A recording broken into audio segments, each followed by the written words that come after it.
Creating really great retail experiences is tough, especially with multiple stores, teams of staff, fulfillment centers, separate workflows. It's a lot. But with Shopify Point of Sale, you can do it all without complexity. And let's face it, acquiring new customers is expensive. With Shopify POS, you can keep shoppers coming back with personalized experiences and first-party data that give marketing teams a competitive edge. In fact, it's proven, based on a report from EY, businesses on Shopify POS see real results, like 22% better total cost of ownership and benefits, equivalent to an 8.9% uplift in sales on average relative to the market set surveyed. Want more? Check out at shopify.com/Wondery. All lowercase, and learn how to create the best retail experiences without complexity. Shopify.com/Wondery.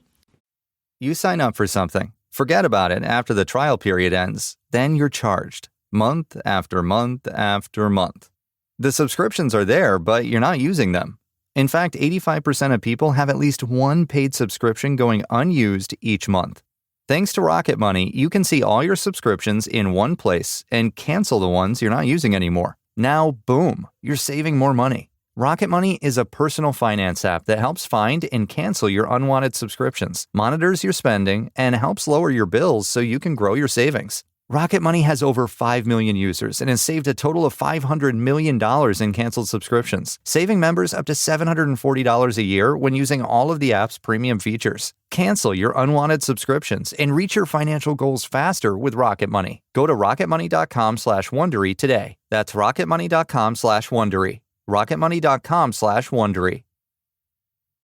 Don't miss the Hulu original docuseries Devil in the Family, The Fall of Ruby Frankie. My wife created a YouTube channel. Thumbs up, subscribe. But only what we wanted to show them. I'm still recording! A 3-part series event. She said the children were demonically possessed. Get out! That blew the powder keg. Ruby crossed the line to psychotic. 911 emergency. Open the door! Hulu's Devil in the Family, The Fall of Ruby Frankie. All episodes available February 27th. Streaming on Hulu. This week, in Bethesda, Maryland, a sick, twisted man quietly kills for years using an odd alter ego and even eating parts of certain victims while drawing strange pictures and confessing to a man that he thinks is Jesus. Welcome to Small Town Murder.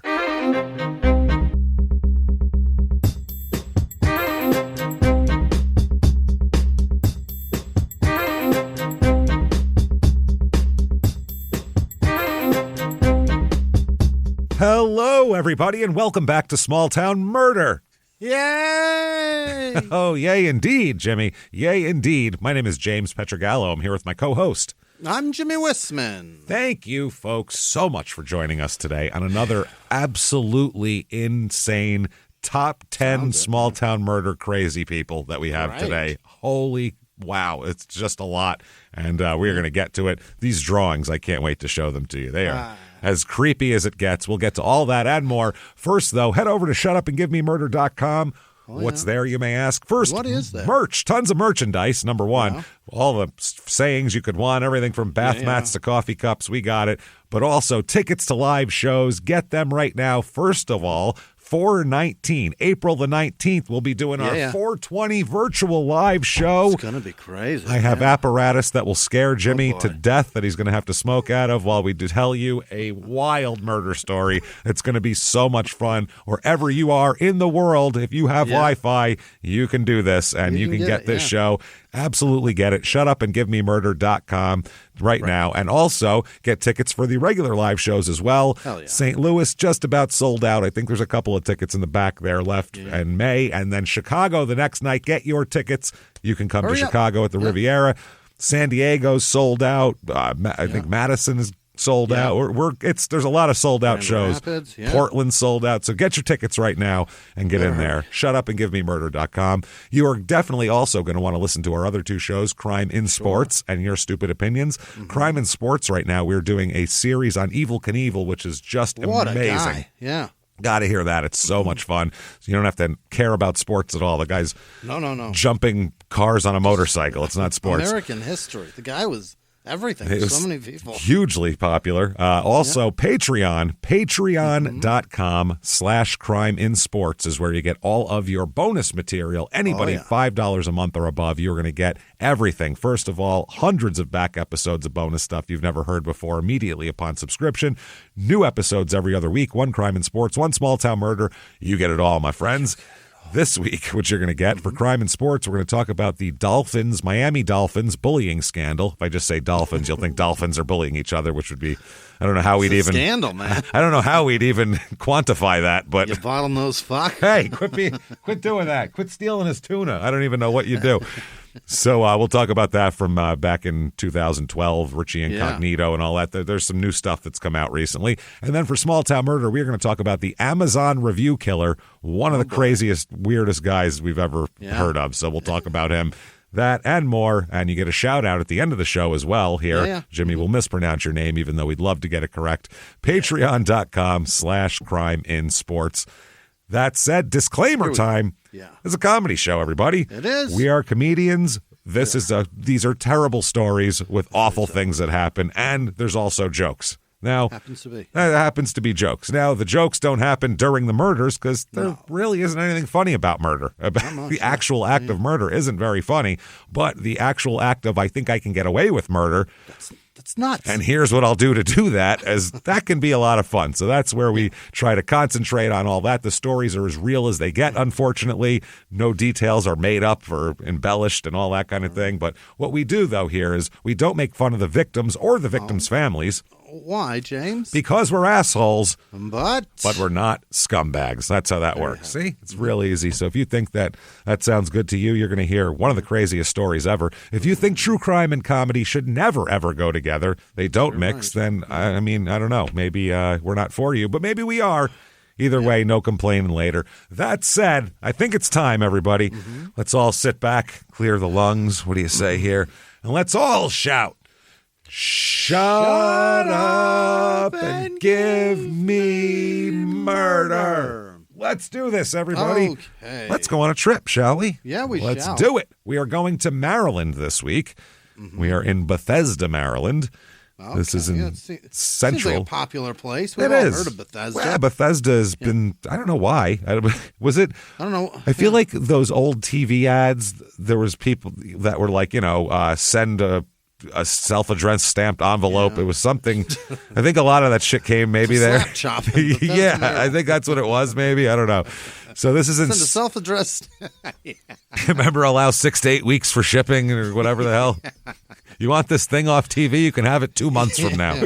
Just what call. happened? I want to know why I know so much about Bethesda I that I don't don't know know. anything about it. Well, we'll find out some stuff All about right. here. It's in Central Maryland. Maryland's like a lot of panhandles all together. This It's is a very strange shaped place. the middle one here. Yeah, they definitely kind of made that one up as far as the land goes. There's no natural borders to it where you go, oh, yeah, that's where it ends. Oh, yeah.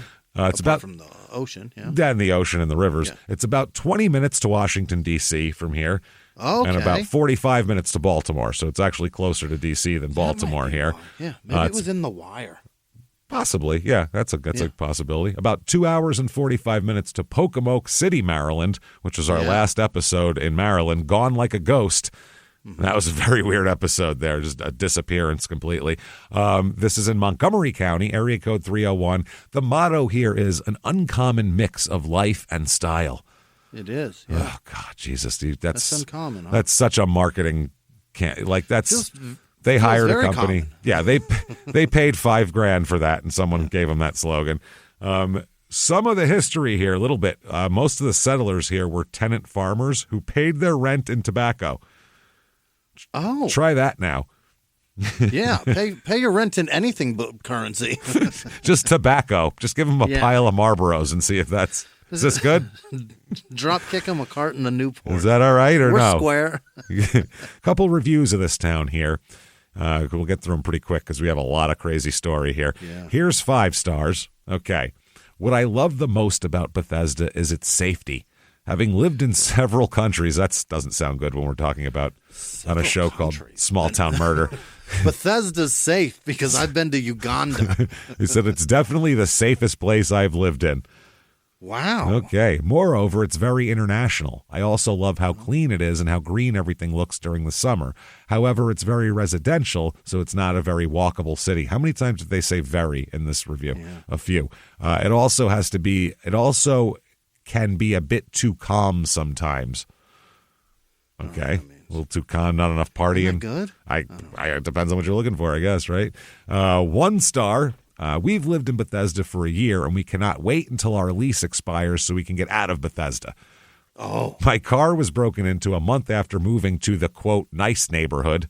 Uh-huh. Well, that's where the nice cars are to break into. Yeah. Right. You don't break into shit. What are you going to break into somebody's 85 fucking Caprice? No. They don't leave money in there. No. There is constant mayhem from construction in the downtown area. You know, The improvements. construction causes mayhem. Improvements and stuff of, making it a nicer place. The drivers are chaotic. There are a few safe places to walk to restaurants because the drivers are unpredictable. They'll just jump up on the curb and take you out on the sidewalk. Yeah.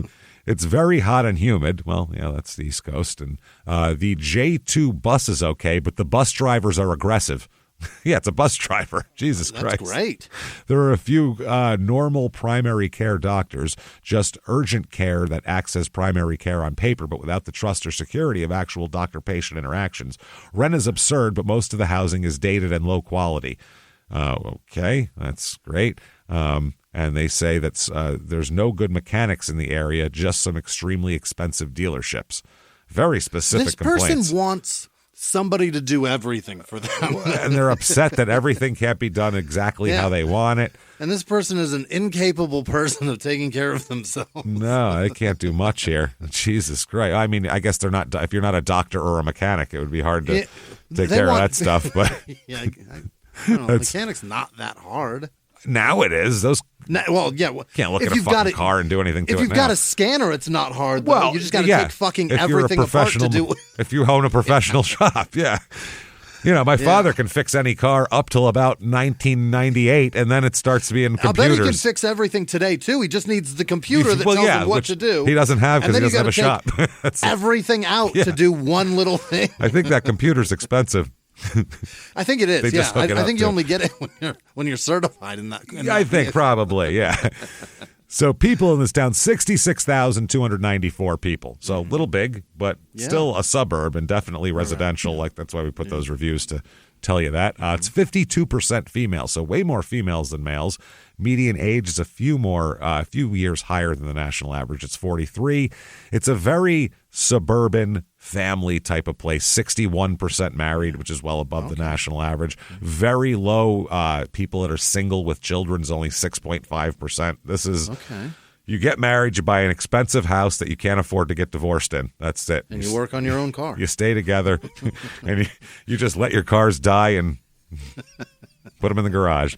Race in this town, 74.8% white, 3.6% black, 11% Asian, 7.2% Hispanic. So some mix up in there. Sure. Religion, 40% of the people here are religious, so it's lower than our normal here. We have Catholic is the most. Yeah. But it's not that by that big of a margin, though. Really? It's not. We'd say that's the Baptists of the North, but we're really not in the North, and it's just they're hodgepodge. They just happen to have 7 or 8 more. Baptists of the Mid-Atlantic region here. That's about it here. The unemployment rate here is about average. Median household income here is very high. Rest of the country, $69,000. Here, $178,370. These people are crushing life. They're killing it. That's, almost 3 times the national average of everything. But the cost of living, you need to make that. Outrageous. 100 is average. Here it's 138.5, 138.5. That's not that bad. But you're making 3 times the national average in money. Yeah, but the home cost is the problem. That's the big one. That's what drives it all the way up. The home cost, median home cost here, $1,072,100. So you better be making $200,000 a year to buy any house. Is your average house? Yeah. So that's for every $500,000 house, there's a $1.5 million. That's exactly right. So if you've saved up your money, you're all ready to go. Yeah. We have for you the Bethesda, Maryland Real Estate Report.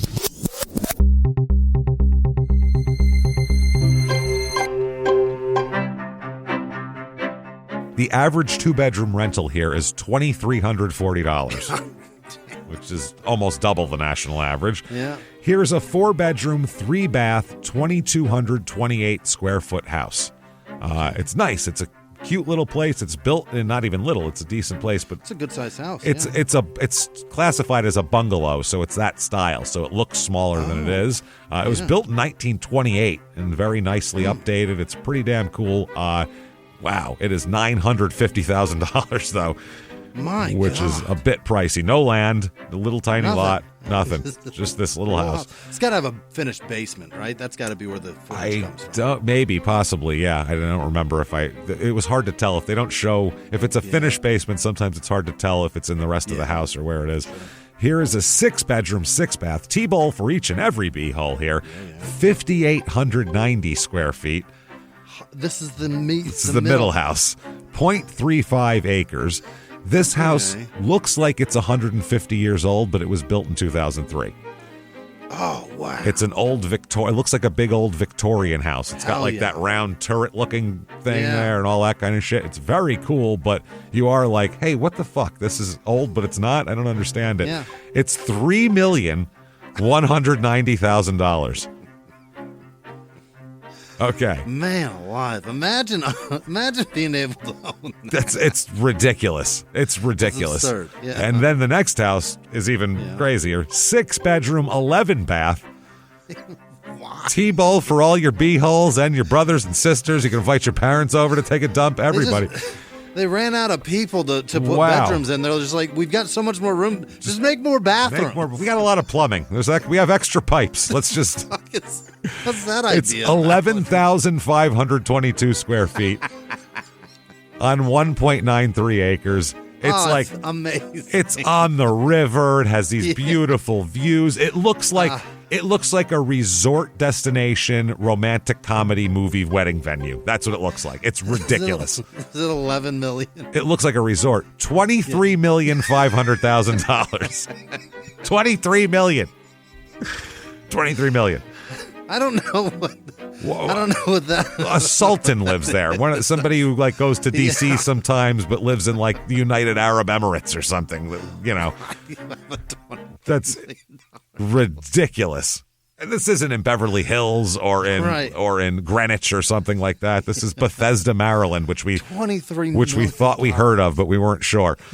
So I'm not even sure that's what I mean. or what this is. Things to do here. All right. Yeah. Of these, I'm going to give you two completely opposite things as far as culture goes. Enjoy $23 million. That's what there is to do here. That's for these. That's the first thing to do is for the $23 million house set here. Listen to this shit. It's called Bethesda Row Arts Festival. Yeah. Here's the description. I'm going to see if you notice a certain word they like to use here. Yeah.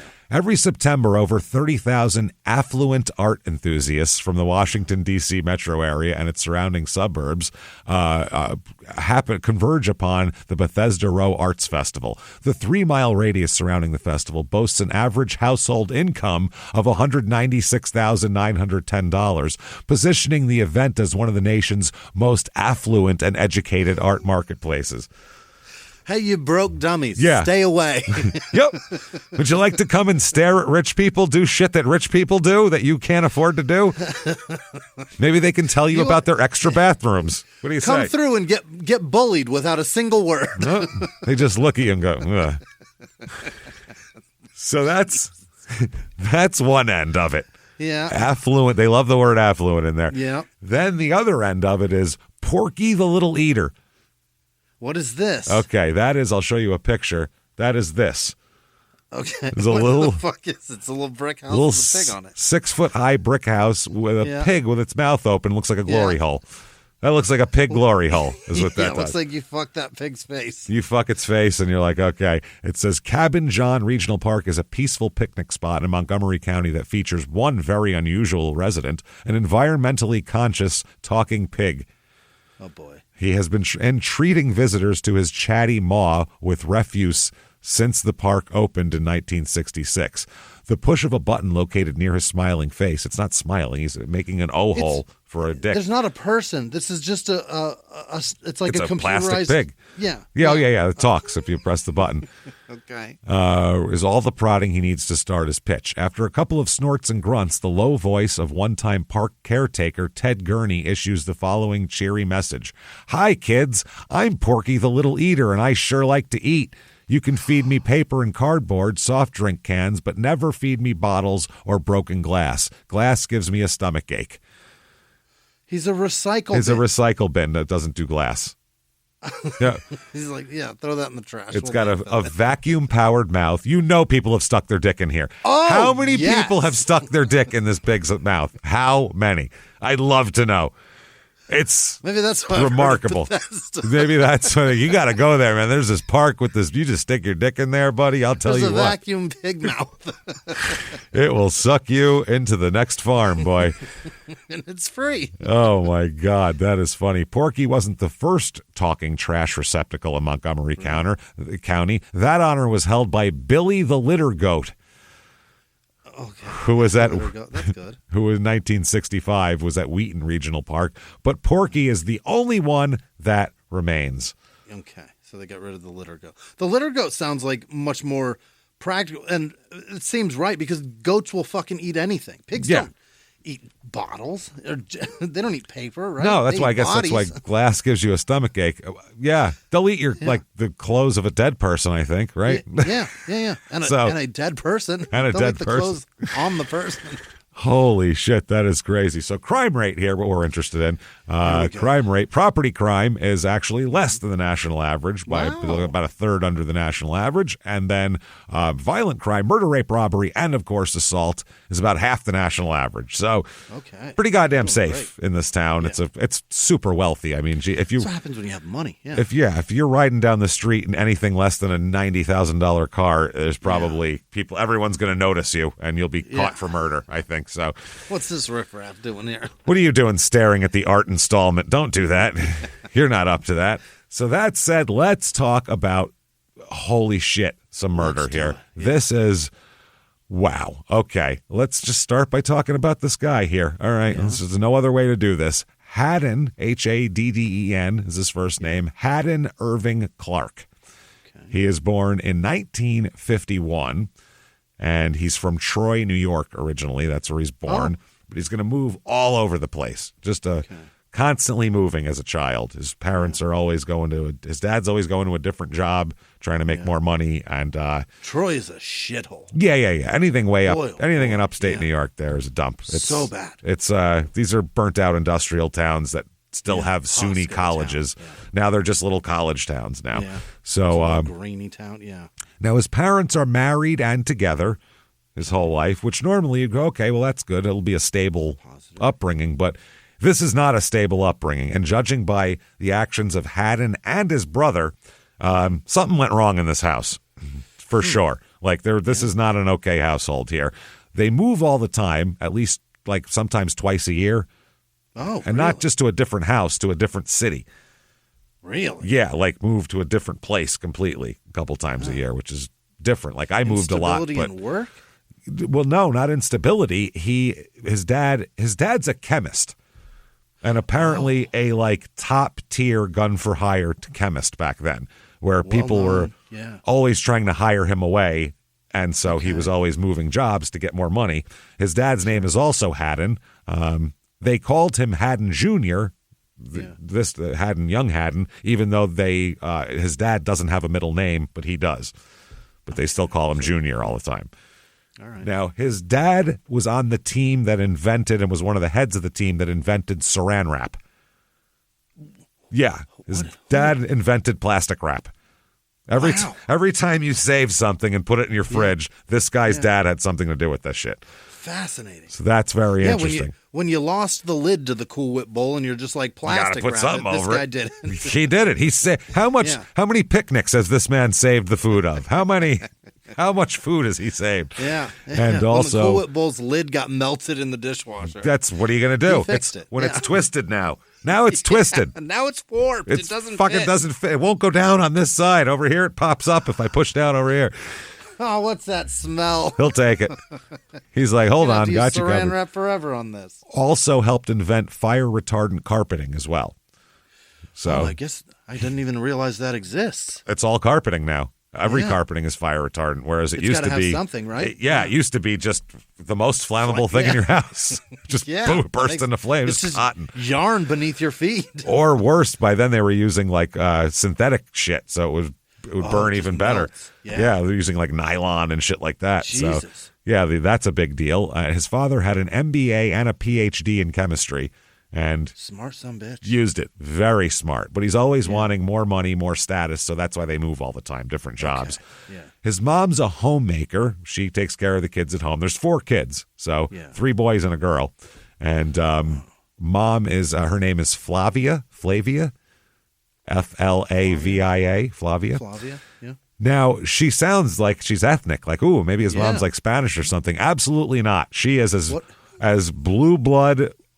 Her lineage goes back to the actual Mayflower. That's Flavia from That's how blue blood they are. That's Wow. wild shit. And she bragged about it, that she was direct descendant from heroes of the Revolutionary War. Now, Haddon's grandfather on his father's side served as the elected mayor of White Plains, New York, as well. Really? Which is a good-sized city, White Plains, just Yeah. north of the Bronx. Yeah. It's a decent-sized city right outside New York City. So I just stayed there. It's beautiful. it's very nice in that area. Very nice. It's expensive. It's an expensive Boy, area. oh boy. A little Hotels pricey. are crazy. Yeah. A little pricey in that area to do Yeah. anything. Now, both of the parents, Haddon Sr. and Flavia, are super nasty alcoholics, by the way. Oh. That's a problem. And not alcoholics to the point where anyone outside of the house notices it. Oh. He goes to work. He does his work very Functional, well, yeah. comes home. She goes to her society events, does all of her things. And ties it on when they get home. Then they lock the door, Yeah. drink like fish, and fight with each other in front of the kids. Oh no. So, yeah, and the kids are horrified by it, obviously. Sure. Now, here's the family, the way the kids go. Brad is the oldest. Bradfield is his name. That's the first son. Bradfield goes by Brad. He's a year older than Haddon, born in 1950. Then Jeff, with a G, is he's born in 1955. Another brother. And then the last child is Allison, finally got a girl. She's born in 1959. Okay. So they had Brad. He was a boy, terrific. They wanted Haddon to be a girl, especially Mom. Flavia really, really wanted Haddon to be a girl and was super pissed that he wasn't a girl. And she has to do this again. And then probably Yeah. strike 3 was really bad. Really, but she will not accept that he's not a girl, which is weird. We'll talk about this. Really? Now, Allison, things are so fucked up in this house. Allison will, as a teenager, will run away from the house, never talk to her family again. She just Done. For a teenager to leave and never fucking come back, there's bad shit going on there. For sure. She later on, years later, said, quote, "I never had a family." Oh, wow. That's her quote. This house is a mess, and it has to be. A little bit about Haddon and his strange behavior as a child. He's got very strange behavior. He was late to walk, late to talk also. Oh, late bloomer. Late bloomer. Everything. And all sorts of shit here. Now, when he was very young, he rammed his brother with a bike, and we'll talk about that and give you a little more detail on that. Yeah. Oh, totally on purpose. I mean, his brother's head bounced off the sidewalk, Jeffrey, and Jesus. bleeding profusely and everything like that. His mother blames his strange behavior on the doctor using the forceps wrong when he was a baby and being born, and fucked up his brain, squeezed his brain stupid. That's what she said. Okay. So, yeah, she would speculate that had to be a brain injury from birth. She would say it was a difficult delivery and the doctor had to use forceps to get him out. And she even claimed also that this had to have resulted in injury and left a long-lasting impact and fucked up his judgment, basically. Yeah. His mother brought him to Yale University's Child Study Center at age 4. Mm-hmm. These are wealthy people with education and we're going to get to the bottom resources. of this and see if we can't fix it. Yeah. The smartest people on the planet. Well, the smartest people on the planet completely misdiagnosed him as as having cerebral palsy, which he absolutely does not have. Okay. And perhaps some mild brain damage. Which he probably has. Which he probably does have, but definitely doesn't have cerebral palsy. And so that was a wasted trip to Yale there. Wasted trip to New Haven that day. They gave scholarships to the wrong kids. Jesus. Kids doesn't have palsy. Look at him, for Christ. What are you talking about? Walking all over the place. Yeah, Jesus. So the Clark family moves around Connecticut, New Jersey, and all over the place. Just around the Northeast where, all this stuff is going on here. Where all the work's at, yeah. Rarely staying at a place for more than a year, sometimes moving twice in a year. And the parents, they have a lot of money, obviously, but they have to move around and do all of that kind of thing. And if you've done that as a kid, it's hard. It's hell, yeah. I did that a lot. I went to a lot of different schools and moved across the country and back, and it's really hard to keep your footing and feel like you have any planted roots.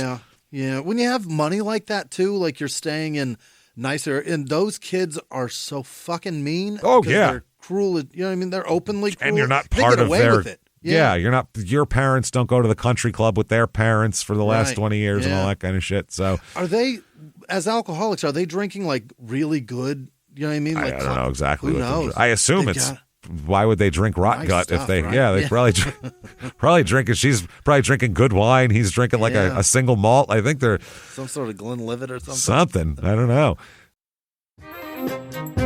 Hey everybody, just going to take a quick break from the show to tell you about the safest sponsor ever, Simply Safe. Absolutely, these people will keep you safe. It's amazing. You know that every 26 seconds a burglary takes place in the United States, according to the FBI. That means that by the time this podcast is over, dozens and dozens of homes will have been targeted, ransacked. God knows what happens here. So protect your home before it's too late with Simply Safe proactive security system. Simply Safe helps stop threats before they even have a chance to break in. Named Best Home Security System by U.S. News and World Report 5 years in a row. And by us for about the last 8 years as well. If you trust us, believe me, you want Simply Safe. So visit simplysafe.com/small to claim 50% off a new system with professional monitoring plan and your first month free. That's simplysafe.com/small. There's no safe like Simply Safe. Now back to the show. Hey everybody, just going to take a quick break from the show to tell you a little bit more about our stylish friends at Quince. That's right, let's go elevate your styles, people. Yeah. Get it going, look good out there, and you can do it now without breaking your wallet, without breaking the bank, because at Quince, you can get high-end, versatile pieces at prices we can all actually afford, which is very nice. You want to get good stuff that lasts and it's good, and they have quality stuff that's very affordable, and you can do like we did, upgrading our stuff here, while still being a very reasonable price. Quince only works with factories that use safe, ethical, responsible manufacturing practices, along with premium fabrics and finishes. It's all quality stuff. You're going to love it. Trust us, it looks good. And I've got the leather jacket. It's a very high quality item. Real nice, soft leather. Yeah. Jimmy's got his linen pants he's rocking. Yeah. They're terrific.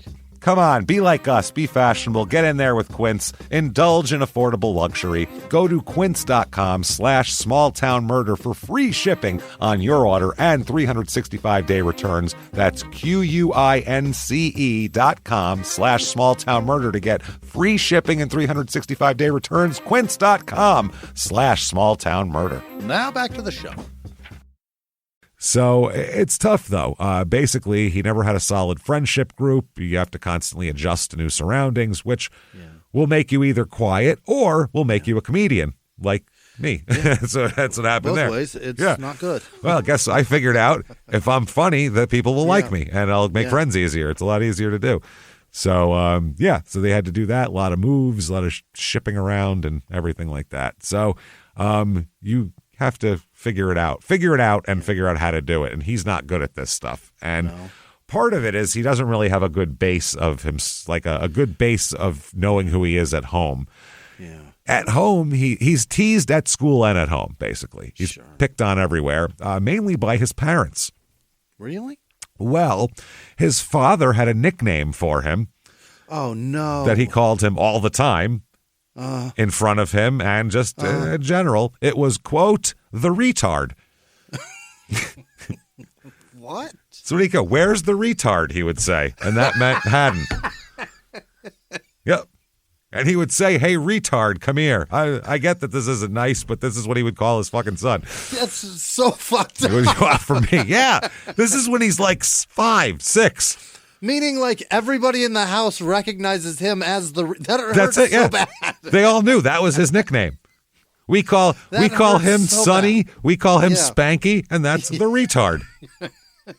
Like, that's crazy. Princess Allison and the retard. That's so fucked. That's so fucking mean, man, and terrible. It's his own father.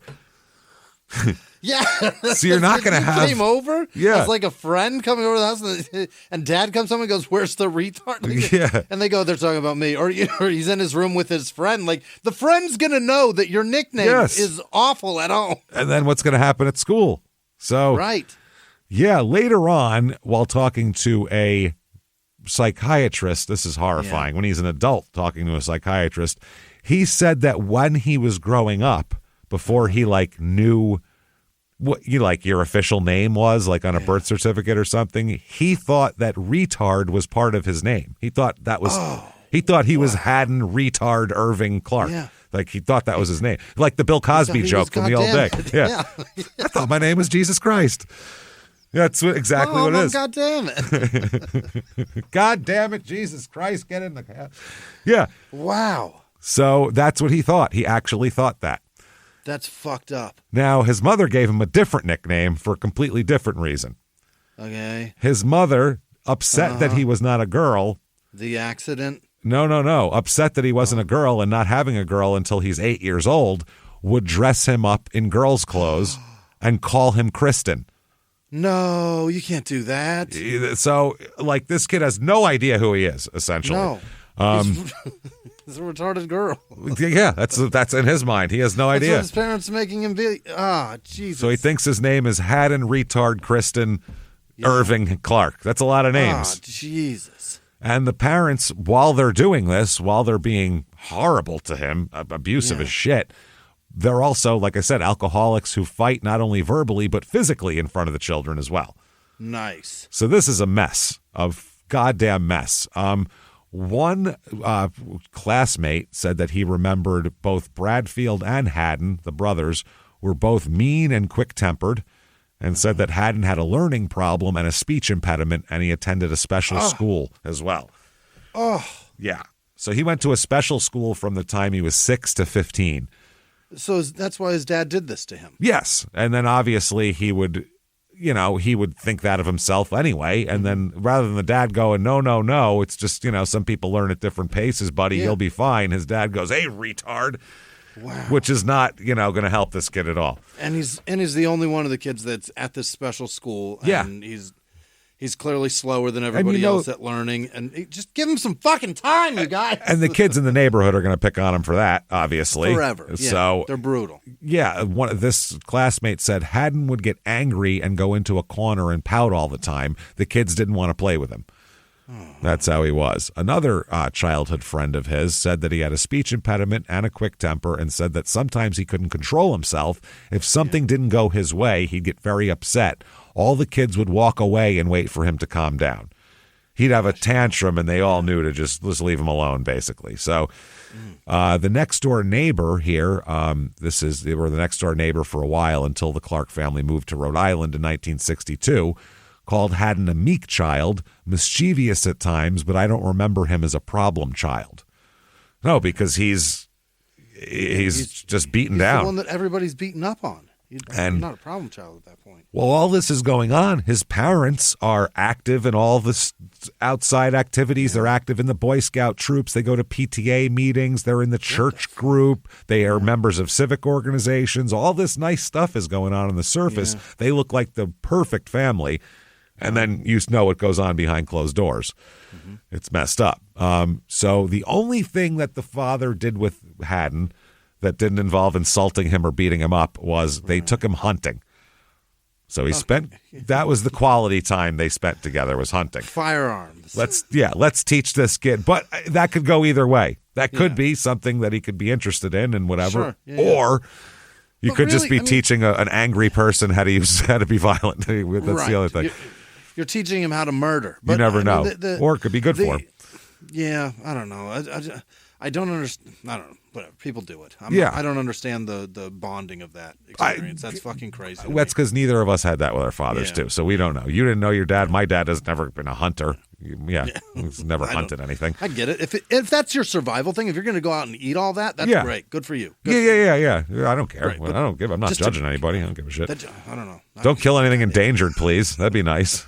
Try not to just don't kill wanna like take any my kid out and be like white "Take rhinos or this- anything. Yeah, take this gun, child. Yeah. It seems odd, but It's that's bizarre. I get it it. depends on where you are too, because some people Yeah. like live in the woods and they. Yeah, I don't know. And So James, you got to tame the population. It's That's- out of control. They're gonna shit everywhere. And I don't that's know the what problem. to do. It's the shitting. There's going to be too much poop on the forest floor here. We got to clean this up. Can't even So- hike. Okay. So the elder Haddon was a big hunter, and he taught Junior here how to trap animals. So Haddon here, the young Haddon Junior, rather than keep just doing this on hunting trips, he would trap all sorts of shit in the backyard. See, this kid isn't right in the head to be teaching him this stuff. So he would trap every little furry animal he could find, fucking rabbits and possums and squirrels and raccoons and anything here. So yeah, he would do this. He would torture them until they died. Every once in a while, he would let one live for some reason, though, which nobody ever understood here. Yeah. One of them that he let live was a raccoon that he caught, and he kept it as a pet. That's actually kind of cool. It's funny as shit. He trained it. Yeah. He trained it.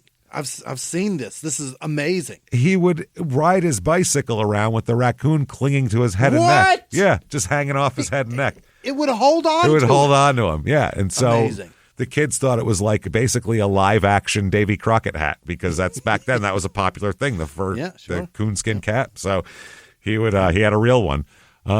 He also did bad things with these animals, like dissecting them, and which is weird, and unless you're in science class. And if kids picked on him, he would catch their pets and decapitate them. No. Yes, that's how he would go get them back. What pets was he catching? You Cats, can't catch dogs. dogs. Oh, yeah. You can catch dogs? Fuck yeah, you catch a little dog and kill it if you want to, I'm sure, if you're a sick my fuck. God.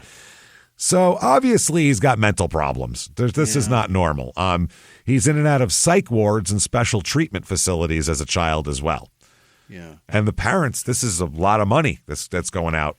They're paying for this. They're not putting him in some county facility in some padded room. They're sending him to some, fancy psychiatrist and shit like that.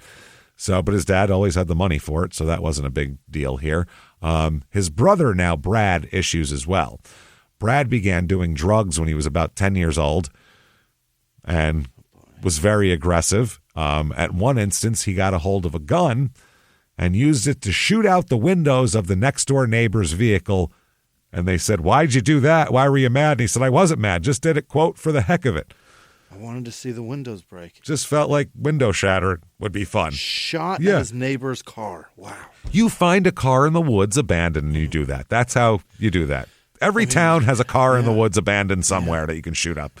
And really, there's you got things in the house. Your mom made beans or something. Take the cans. Take something. Now, Brad Haddon at one point told his mother that his brother Brad had taken him up in a treehouse and sexually assaulted him. Oh, shit. His brother denied it, and his mother just ignored it and acted like it didn't happen. Oh, boy. So Brad was doing things to his brother here.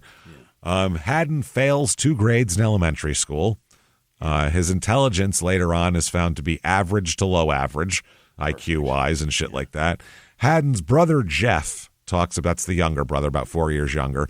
He talked about Haddon having a mean streak, and they said he didn't even know where it came from, and oftentimes Jeff was the target of the meanness because people would pick on him. He can't get them back, but he can get his little brother and make him hurt. So he said something always seemed off about Haddon here. He said, quote, Haddon was always strange. He was always different. As a child, he'd ignore people when they asked him a question sometimes or run away. Oh? It's an odd reaction to that. How was school today? Okay, I guess never mind. I don't understand this. I'm running. It wasn't that he was being rude. The concept of rude wasn't there for him. It's like someone who doesn't taste sweet. If you give them a plate of strawberries, they're not going to taste them. Rude didn't occur to him. Never even thought about it. He just never thought about it. As he got older, a lot of his emotional development didn't move beyond being 8 or 10, which is true. We'll find out later. Yeah. As a kid, he did a lot of impulsive things, but it didn't matter. As he got older, it began to matter. This is all a quote from Jeff. It continues. There were a lot of times when I got hurt from something stupid he did. I have the scars. One time we were riding our bikes and we were trying to learn to ride one-handed, and I told him not to ride too close to me, but he did. And when we were just learning, so he didn't have that much control, he swerved in front of me and I fell and hit my head. Haddon ran home. By the way, hit his head, split his head open, bleeding all over the sidewalk, unable to move. Yeah. Haddon ran home, and when he saw my parents, he said, "Don't worry, the bike's all right." That's what he said. So his concept of everything is way skewed and off. He doesn't get shit.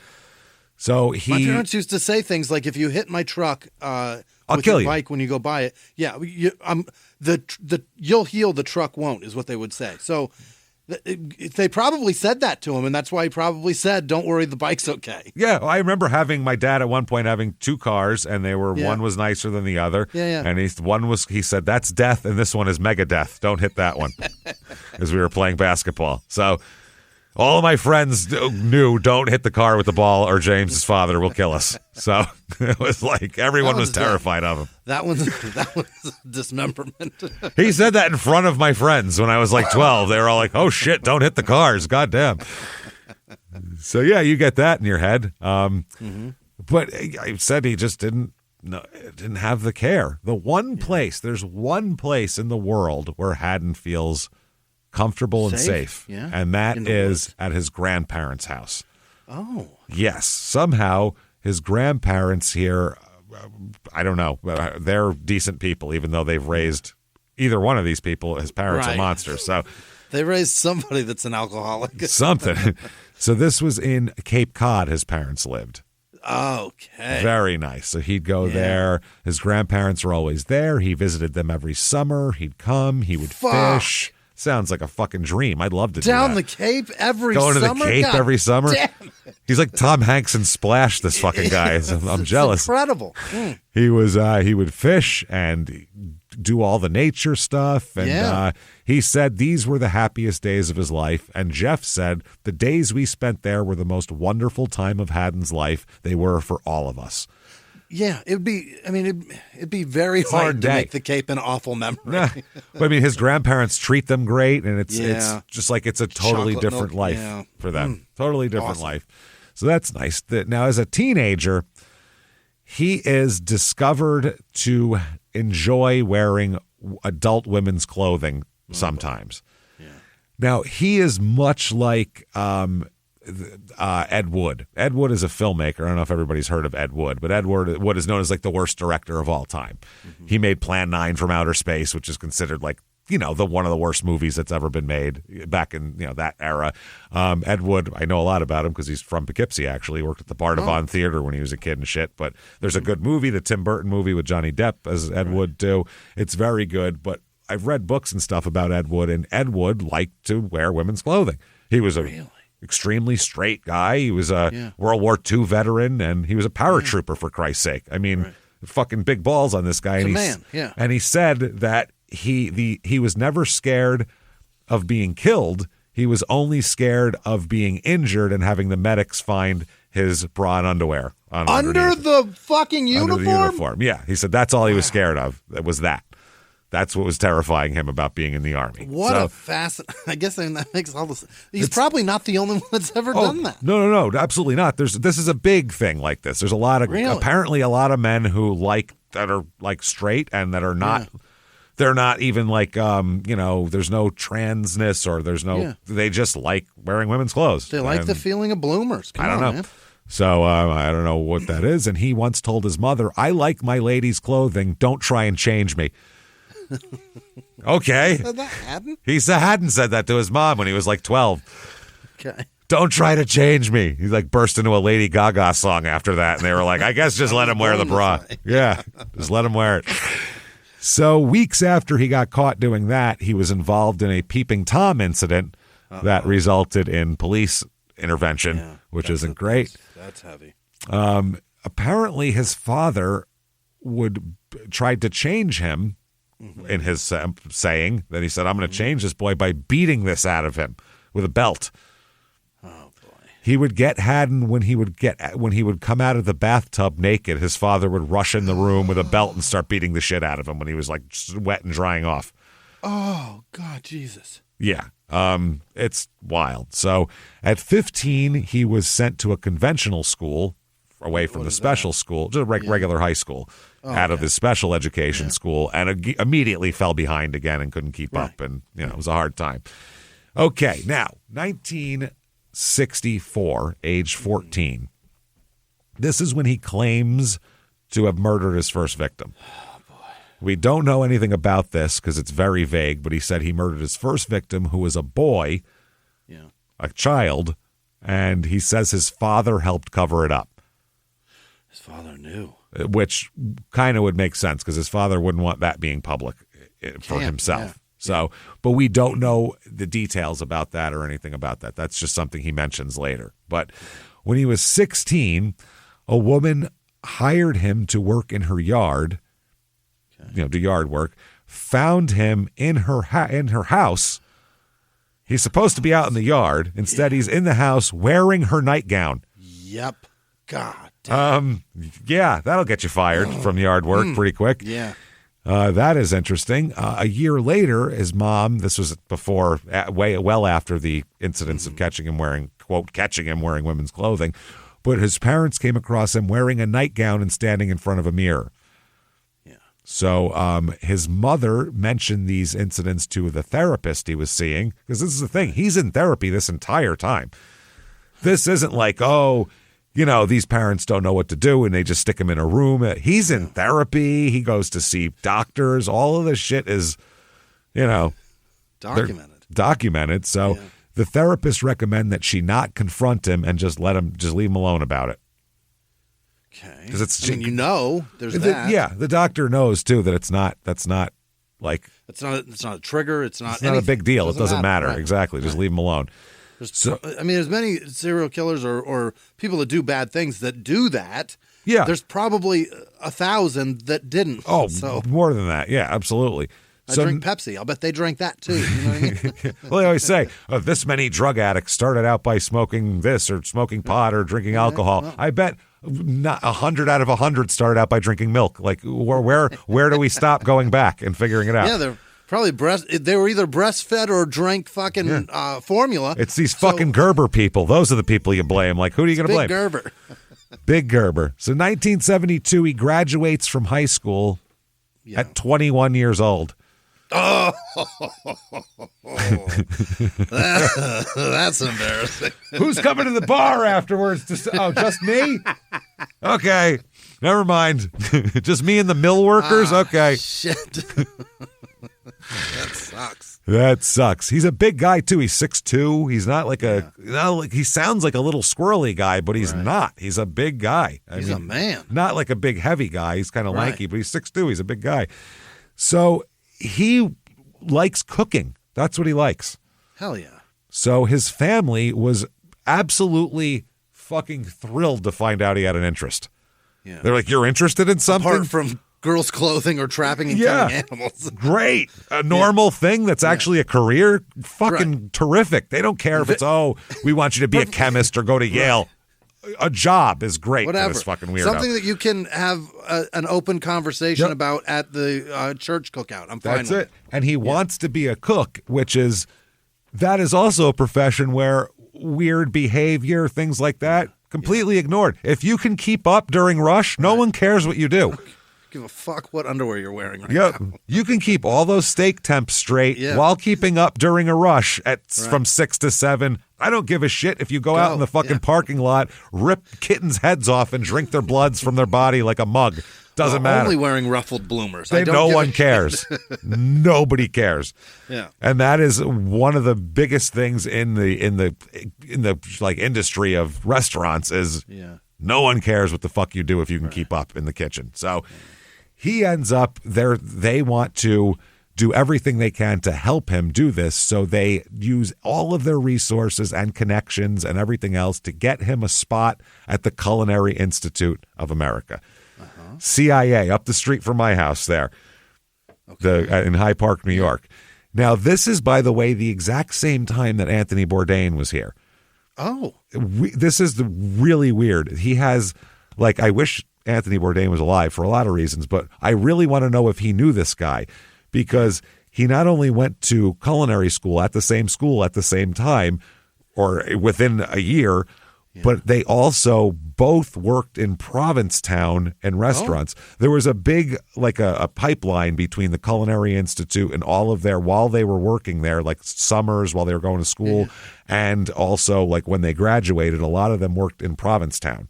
Really? Which is off Cape Cod. It's a big, kind of a big gay place. It's the end tip. It's beautiful. It's great. So much, it's a fucking party. It's a huge party. It's so awesome. that's all tons of restaurants, and that was a place that had big kitchens that would hire Culinary Institute people. And it was a good place to get your feet wet. And Anthony Bourdain worked there for years, for a couple of years when he first started. So did this guy. So they must have known each other, because all of the cooks would all end up at the same bars after shifts, because they all get off at the same time. So it's really interesting. So they get him into CIA, which is, on a beautiful place, a beautiful school and everything like that.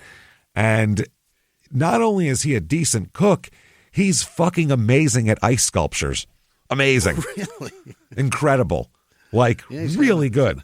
He's got a portion of his brain that certainly works. It's so weird. Yeah, he's got definite things he's skilled at. Like, so good, they were saying, holy shit, you're going to do really well, because these fancy parties, they all have ice sculptures. Then, if you can do that, you charge a fortune for those. They you can bring the ice sculpture and then make a 7-course hors d'oeuvres and fucking dinner thing. You can make all kinds of cash. Yeah. Crush that shit. So apparently he was very skilled with a knife, and they said he could carve anything out of a block of ice, just anything he wanted. Graduates from the Culinary Institute of America in the spring of 1974. Gets lucky he graduated, because he got in trouble a couple times. Oh. Number one, for urinating into vats of mashed potatoes. I mean, what? In retaliation against slights that he perceived against him. Yeah. Because the students cook, the way the CIA works is students cook for the other students. So you're always either cooking for the other students or eating what the other students have cooked. So he was mad at the other students. So he pissed in the potatoes. He made pissy potatoes. That's crazy, because that'll thin them out tremendously. This is my specialty. Taste that. This is my specialty. Pissy parsley potatoes. You're gonna love them. You can taste that. That's piss and parsley together. So asparagus potatoes. Oh, you can smell that. That's asparagus. Asparagus. That's crazy. Oh, it's in there. Don't worry. So after graduation, he can't keep a job, though, for more than a few months, because he is to show up every day and do your job and leave. Right. You have to have some form of stability, at least at work. Yeah. He was hired by a few really nice restaurants, too, because back then, if you were a CIA graduate, anybody would hire you. In their kitchen. You know what I mean? There wasn't a lot of, it's not like now where there's so many chefs and cooks and people. Yeah. Back then, cooking was not a glamorous job. It wasn't a cool job. It wasn't anything like that at all. So he would always get fired, though. And man, people weren't going to deal with this shit. Basically, the way these employers put it is he tried to act like he did with his family with them, and they weren't putting up with this shit, basically. Here you show up, you do your job, you go home, shut the fuck up. Whereas don't piss in the potatoes. Yeah, they weren't going to deal with his bullshit. He tried to treat his supervisor and coworkers like he treated his family, and they would fire him, basically. So much so that from 74 to about 1981, he held 14 different jobs. God damn. That's a lot. he got fired for doing weird shit, like chugging beef blood in the kitchen at one point. What? Why? Just chugging it. So they were like, okay, he's too weird. You're fired. To scare Sorry. people or something? What is that? I don't know if it's to keep him away. His grandparents, who he loves and who have always taken care of him, his grandfather dies in 1975. Fuck. And his grandfather was apparently taking care of his grandmother, who was in poor health. So then his grandmother ends up going to a nursing home after that. Yeah. Mm-hmm. So that whole thing is gone. His refuge of Cape Cod and his grandparents that he could still go to at any point is now over with. Yeah. So that's tough. He gets a job on a cruise ship as a chef. Oh, no. The peak of culinary importance. Cruise ship cuisine. Making buffets for old people at that point in time. That's what that was. This is people in wheelchairs. Yeah, making food that is friendly to dentures. Denture-friendly fare. Yeah, very soft fare. Yep, soft, mushy shit. This is on the SS Norway. Okay. And that was, after a while, that's all he could do was be a chef on a cruise ship because restaurants wouldn't hire him anymore, essentially. Yeah. He would recall later that most of the other cooks were Korean, and they didn't speak any English. Oh. So he was just talking to people in English, and they would talk to him in Korean. But the weird part is this worked out well for him because they didn't think he was weird because they didn't know what the fuck he was saying or doing. So they thought he was fine. He didn't know what they were saying. Everybody got along because they couldn't talk. Yeah. He stayed in this for almost a year. This is the longest he's ever had a job at once. After that, he ends up taking jobs at a couple different Long Island banquet halls. And he actually has a 3-week assignment at the 1980 Olympic Games in Lake Placid as well. Awesome. Cooking. Yeah. I don't know if those athletes, maybe that was the thing that propelled our hockey team over Russia was urine potatoes. That's what did it. The power of this man's urine propelled them to the biggest upset in Olympic history. The potatoes. These potatoes. So his mother and his father are going to divorce in the early 80s. They're going to get separated. Good. Yeah. His father goes on to marry a much younger woman, obviously, because he's got money. He's got saran wrap money. He's got saran wrap, and he wraps her in saran wrap to keep her fresh. Oh, wow. So then his father completely ignored the kids after that, even though they're all adults. It was like, oh, well, now I'm banging this young lady now. And I'm busy. So Haddon, by 1982, he's between jobs. He's having a hard time. He ends up moving in with his mother, who's living by herself at the time. Okay. And she wanted to help him get his shit together and told him, listen, you can live here, no rent. All you need to do is do a few chores here or there. Mm-hmm. But after a while, they started to argue and things kind of got out of control. At one point, an argument escalates to the point where Haddon beats his mother up so bad she calls the cops. So this resulted in him being brought up on assault charges, but then it was dismissed. Hey, everybody, just going to take a quick break from the show to tell you a little bit about a very cool place, Thrive Market. Yes, we are both looking to get into the healthy swing this year. The problem is I don't know what's in everything, and I don't know if even I'm qualified to even read the labels to know if that's good or that's bad. Right. There's chemicals in things, and there's things floating around. I don't know what I'm doing out there. One of my favorite features, and I know you were talking to me about this, is the Healthy Swap Scanner in the Thrive Market app. Yeah, it's simple. You scan any item, and it'll instantly suggest a cleaner, healthier grocery alternative, which is it's great. Amazing. Yeah. That's great. Thrive Market also takes the guesswork out of finding these safe, healthy foods. For example, like I'm trying to get my protein intake up for energy. I'm always moving around. I need stuff. And I love that you can filter their site by the high protein options. Nice. It's very cool. And you can personalize this portion and you can put filters on it. And get ready. You should be ready for a junk-free start to 2025. Get ready for it and head to thrivemarket.com/smalltownmurder and get 30% off your first order plus a free $60 gift. That's THRIVE market.com/smalltownmurder, thrivemarket.com/smalltownmurder. Now back to the show. This show, Small Town Murder, is brought to you by BetterHelp. Get yourself some therapy, everybody. Honestly, here. We often hear about red flags that you should avoid. Hey, that's a lot of a thing. It's become a real phrase now, real cliche. But why don't you focus also, you look at like green flags in friends and partners. Look for good things as well. Right. And maybe you're not sure what that looks like, though. Therapy can help you figure that out. What are positive things? What are the green flags? And then you can practice them in your relationship. It's absolutely a fact. And so, honestly, we absolutely are huge advocates for this. It really, really helps. BetterHelp is fully online, making therapy affordable. It's convenient. They serve over 5 million people worldwide. You can access a diverse network of more than 30,000 credentialed therapists, wide ranges of specialties there.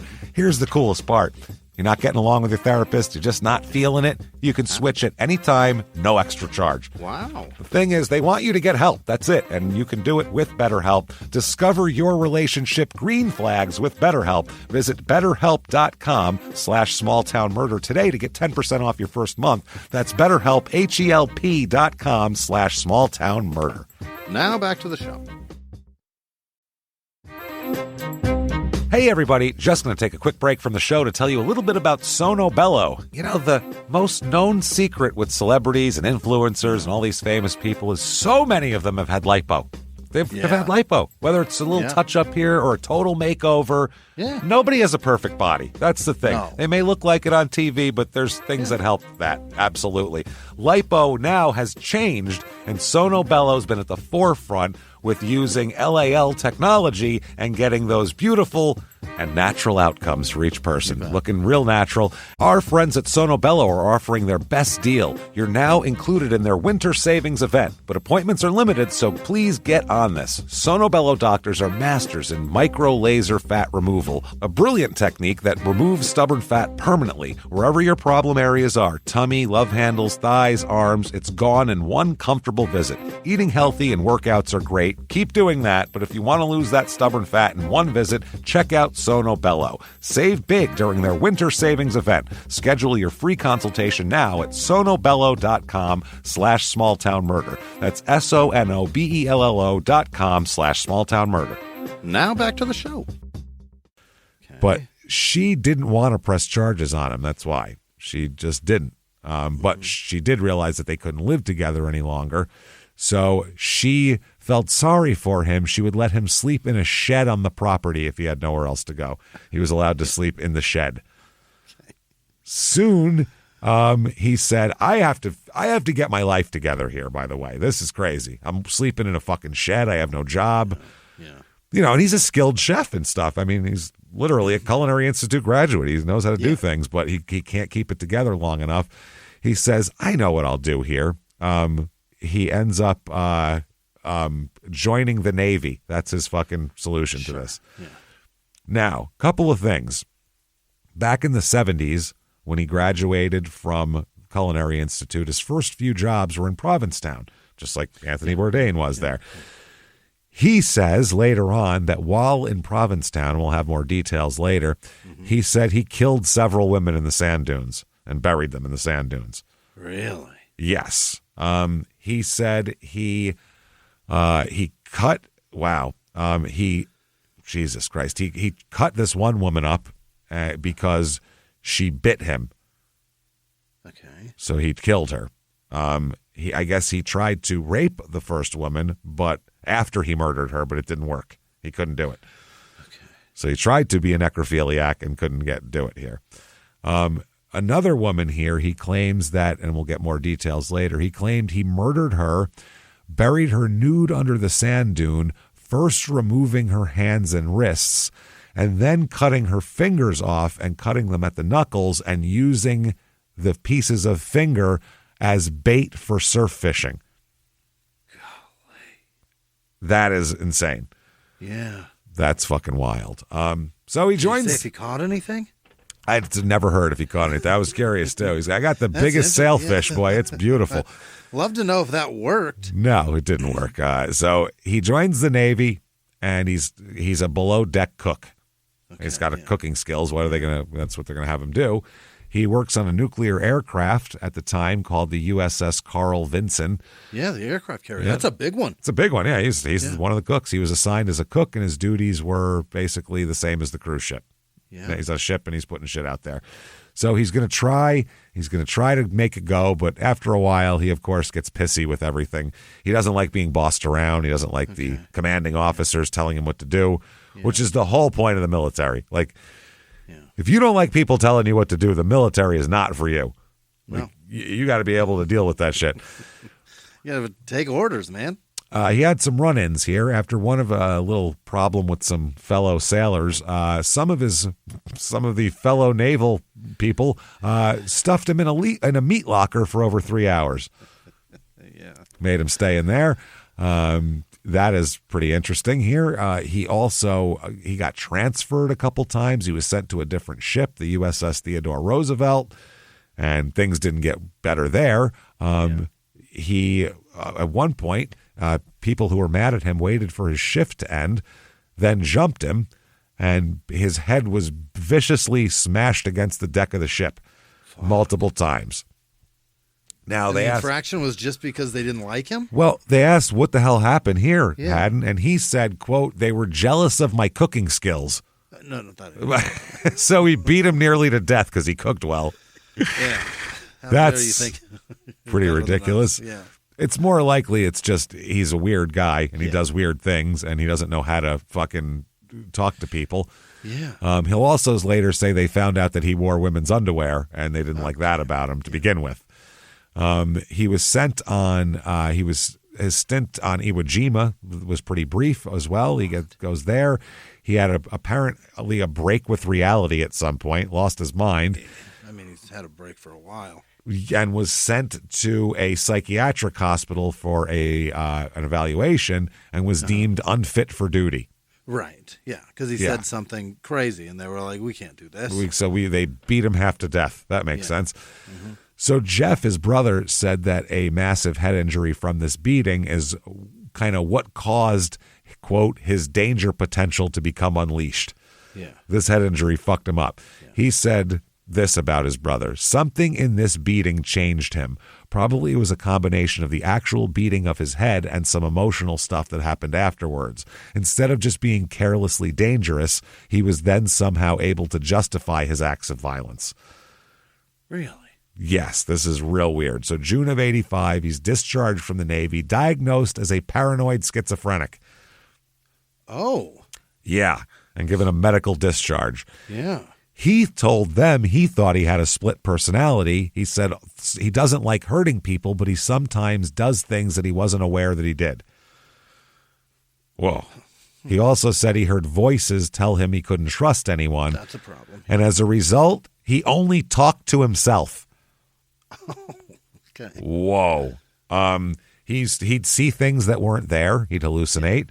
At times, his speech would wander off into weird shit. He would say things that don't make any sense. It's really weird. He was given a 30% disability status at the time, which gave him a small pension. They should have gave him more than that. Right? He can't hold a job. He's a wacky son of a bitch. Yeah. So he's having a lot of this little bit of money helps him, obviously. So he gets home, gets discharged, and he has nowhere really to go. So lucky for him, his brother Jeff is in the middle of a divorce, so he moves into Jeff's basement. This is on Sudley Spring Road in Silver Spring, Maryland. He's not, by the way, Haddon will not take the medicine they prescribed him for his paranoid schizophrenia. He's not doing that at all. He just doesn't give a shit and won't do it. Mm-hmm. So Jeff here, he's got other problems as well. Jeff earned a degree in microbiology at Ohio State University. Wow. His brother Brad also had an advanced degree. Really? Yeah. He married his childhood sweetheart. I mean, he's living the American fucking John Cougar Mellencamp song dream here. And made their way to the Maryland suburbs, and he got a job with the Food and Drug Administration. Really? They had a nice house. They have 3 kids. And then shit turns ugly, and they get a divorce. Jeff can't do it. Well, Marcia accuses Jeff of physically abusing her twice, and he was convicted on charges of that, getting a suspended sentence for domestic battery as well. Like childhood. You know, well, speaking of like childhood, let's talk about his other brother, Brad. Yeah, Bradfield. What'd he do? Brad's a bad guy, real bad guy. What's he up to? Now, Brad's a successful guy. He's good at, college and a job and all that kind of thing. He married a woman in 1977, and they got divorced by 79. Nice. That'll work. That's about how long you should probably be married. About 2 years, you're like, well, this isn't working. Well, let's giving it a chance, and it ain't working. Okay. Because there are people get married, and then get divorced in like a year. You're like, you didn't even try. You didn't even give it a chance. 2 years, you go, that's enough. So he had moved to California by the early 80s. He started a good job at a computer firm then. He's doing great. Yeah. He's starting to turn it all around. And then he met a woman on a work-related trip to Chicago named Carolyn Calavera. They had a little fling, and then Carolyn broke things off in the summer of 84. And after that, Brad got weird. Really? This, I don't understand it. It was like seeing this girl for a little bit, seeing this woman, not even for that long, and when she didn't want anything to do with him anymore. He's a divorced man. Like, he's had relationships fall apart. But this one broke his ass, man. It fucking broke him. Like, even his, like, people at work noticed he got weird all of a sudden. And anyway, he ends up meeting another woman named Patricia Mack, or Mock, M-A-K. Yeah. And she showed up at work there, and Brad liked her. And she liked him. That's great. Problem is, she's married. Oh, no. Which isn't good, obviously. She's not for you. So Bradfield. They, I guess, had a little affair, but then she chose to stick with her husband. Right. Which will happen. And but she still ended up talking to Brad and being kind of, they said they don't know if it was physical at that point, but it was at least an emotional affair, they were saying, with Brad. She stayed in contact with him even after she got a different job and left. So she didn't even have to see him every day. No, but she certainly wants that dick. She wants something. There's certainly a sexual tension there. Yeah, that's for sure. Why else are you keeping in touch with someone you had sex with, unless there's something going on there? Well, a reminder that maybe you could do it again. Something, you never know. At least it's a dick in a glass case at that point. You know, a case of emergency, smash away. And he looks at it the same way. So there is one time here where Patricia's husband is out of town on business, and Brad invites Patricia over for dinner. Uh-oh. So she accepts. Why not? Yeah. I guess she's going to come over. I mean, there's a lot of reasons why not. But well, for her, it's why let's do it. So Brad, I mean, has a real nice dinner, wine and good food and, all this type of thing. By the end of the night, they're chilling at his swimming pool, drinking drinks, doing all this type of shit. They start kissing. They do all that. They're making out. They go in the house. They're getting into it. Yeah. Patricia's shirt's off and, everything like that. And apparently he starts going to work on her nipples, right? Just, licking and stuff like that. He starts biting. He starts biting hard. Oh, what? To the point where she said, "Hey, stop! That hurts. Yeah, too hard." So she said, "You're going to leave marks, and my husband's going to see them." Right. You know how that works. But he kept doing it. So she slapped him, "Hey, stop biting." I get that you're all into it, but you got to chill the fuck out. Thanks for the enthusiasm, but yeah. So Brad gets angry at being slapped, and rather than stopping, he bites the tip of her nipple off. Oh my God, that's horrifying. Dude, that's horrifying. Yeah. He fucking bit her nipple off, man. I don't even know.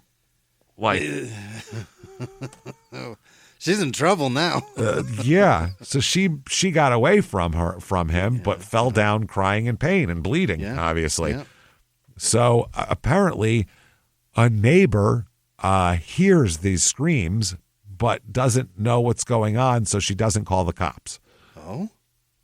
I bet she wished she would have, or at least this Patricia woman wished she would have. So as Patricia tried to get away, Brad corners her in a room in his house and just beats her beyond recognition. Oh, no. He beat her head so hard that he knocked her out, obviously, and that's when he was like, oh, shit. I've been beating this woman so hard that he, fucking shit, I knocked her out. So he ends up grabbing his keys, getting a pack of cigarettes, and leaving. He takes off on foot, apparently deciding to walk around because he's drunk. Okay. She is unconscious and bleeding on his floor. Right. So he walks and smokes and does all this type of shit, and you'd think he's trying to calm down. That's the thing. Yeah. Instead, he must have been coming up with some crazy fucking plan because he gets back, and instead of trying to save her and take her to the hospital, he drags her still unconscious body to his bathroom and cuts her right breast off of her body. The one he bit the nipple off of. Yes. Then he took it, left her unconscious on the floor. She still didn't come to? Oh, No. My God. She has so much brain damage. Yeah, he totally he beat her savagely, and he's a big guy. He savagely beat her. That's not the weird part, though. Yeah. He took her breast outside and put it on the grill and cooked it and ate it. What? He cooked That was the idea. her breast and ate it. From walking and smoking and walking, I got it. I'm a little. Oh, my. I'm peckish. I could go for a bite. Crazy. So that's wild. He then went inside. He doused Patricia's crotch with rubbing alcohol and set it on fire. Oh, Jesus. She's still alive? This is fucking crazy. So he then got a butcher knife from the kitchen and absolutely carved her up with it. I mean, came in there and it's fucking horrifying. He cut off her arms. He cut off her legs. Oh, my God. He cut off her head and even cut her torso in half with very good precision, by the way. Yeah. Knew what he was doing. She died from the dismemberment. That's crazy. From blood loss. We don't know at what point she died. Like it's who knows? She had a broken skull and we'd have no clue what exactly killed her, but it is horrifying. Wow. He then stuffs everything into plastic bags and throws them out in a remote location, just trash bags. So that's that. So the problem is when her husband gets home, he's pretty worried that his wife is missing. Yeah, where's my wife? She's a real stable lady with a steady job and everything like that. So one thing leads to another, and next thing you know, the cops are talking to Brad. Yeah. They talk to her job, and they go on her friends, and they know that she's been seeing this guy and all this type of shit. He lied. Said, she wasn't with me. I don't fucking know. So the cops leave, and then Brad starts to feel some remorse, apparently. So shortly after the police left, he had a mental breakdown and stabbed himself in the stomach in an attempt to commit suicide. Wow. But he didn't bleed to death, so he ended up calling an ambulance. So then when he's at the hospital, he confesses to the police about what he did. Remember how you came by earlier asking about her? Well, yeah. So that is pretty fucking interesting here. Brad is put on trial for first-degree murder, and he cooperates and confesses, and he gets 15 years to life for the murder. Wow. By the way, he's eligible for parole in 2002. Okay. At that point, we'll talk about how that worked out. Okay. So back to Haddon. But that's Brad at this point. So while Haddon is losing his fucking mind doing weird shit, his brother has gone completely off the deep end into cannibalism. Really fucking his life up. What happened in that house? Yeah. To cause this, to cause with the parents to cause this shit. I hope Allison's okay. Wow, she is. She took off and said, I never had a family. She just made her own life. Said, fuck these people. She's the only one who got out unscathed, I feel like. Wow. So October 1985, this is a young 9-year-old girl named Sarah Pryor that Haddon kills this young girl. She vanished after going for a walk on Route 26 in Wayland at 4 p.m. The Pryors were new in town, just moved in from Boston, or from near Boston, and she just disappeared into thin air, her father said. Don't have any idea what happened. They said that they got in touch with the police department there. She had disappeared in Wayland. They said, quote, at approximately 4 p.m. that day, Sarah Pryor told her father she was going for a walk in the neighborhood. We know that she walked north on Concord Road for approximately 1.5 miles. She was seen by several individuals at places along the route. At some point, don't know exactly where, it's our belief that she was abducted, but we have no crime scene, no witnesses, no physical evidence. We do not know what happened to this child. That's what the police report said. They called her your basic, average, happy-go-lucky 9-year-old girl, shy around strangers, family-oriented, athletic, does well in school. Later on, when she's missing, there's a message on the Berlin Wall about her. What? People would write messages on the Berlin Wall before they took it down, and one of the messages was about her. Wow. Yeah, it said, where is this here? Yeah, they wrote a thing about her disappearance and, all that kind of thing. Her father said, I was at home on the day she was abducted. She had made herself a dish of Jell-O. She watched a TV show and finished eating the dish of Jell-O. Then she said she was going to go out for a walk. I said, aren't you going to clean the dish of Jell-O? She said she'd clean it when she got back. She walked out the front door. I never saw her again. Wow. It's wild shit. They said they've kept her room just the same as it was. They said, we expect the worst and pray for the best. And the cops said that I work on this case every day, made a promise to the parents I'll never stop working on it. They also said none of us could believe something this terrible could happen in our community. It was unthinkable. Now people think about it all the time. It certainly brought right up close that we are not safe here either. Yeah, that's right. Safe anywhere. So I guess Sarah was starting to feel comfortable, they said, so she was going on walks, like exploring, because they had just moved there. Yeah. Her mom said, Sarah was shy and I was teaching her to be more trusting of other people. Okay. Going for a walk was a big deal for her. She was proud to go explore. The last thing she said to my husband was, I'm going to go further today than I've ever gone before. Oh, that's the difference between the 80s. Yeah. In the 80s, a 9-year-old girl would say that and you go, okay, bye. Good for you. Now they'd be like, no, you're fucking not. Not without me, you're not going anywhere farther than you've gone before. Are you crazy? Yeah. So after the girl disappeared, the parents' marriage dissolved, and it turned into a big mess, obviously. It's tough. So they said tips have led police to search parts of Boston, Baltimore, Rhode Island, and Cape Cod for signs of Sarah. All have turned out to be either psychic speculation, cruel frauds, or sightings of girls who look like Sarah.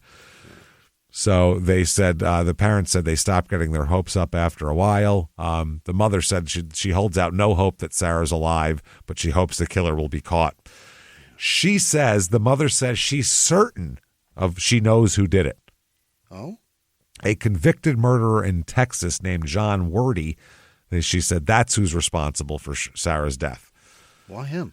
Wayland Police Chief Gerald Galvin, who was headed the investigation in Wayland from the start, said that Wordy, this guy, a 50-year-old, was in the area the day Sarah disappeared.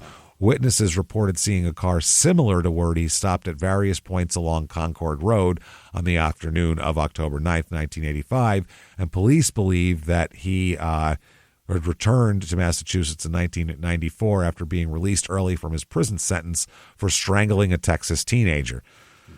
6 weeks after Sarah disappeared, Wordy tried to force a Newton woman into his car at knife point, but the woman escaped. So Wordy was sentenced to 7 to 12 years in Massachusetts prison. After his release, he went back to Texas for violating the conditions of his murder parole, and he was put back in prison. Now, they questioned him, and he told the police, I have nothing to do with that Sarah Pryor shit, and I don't even know anything about it. So, no, didn't happen.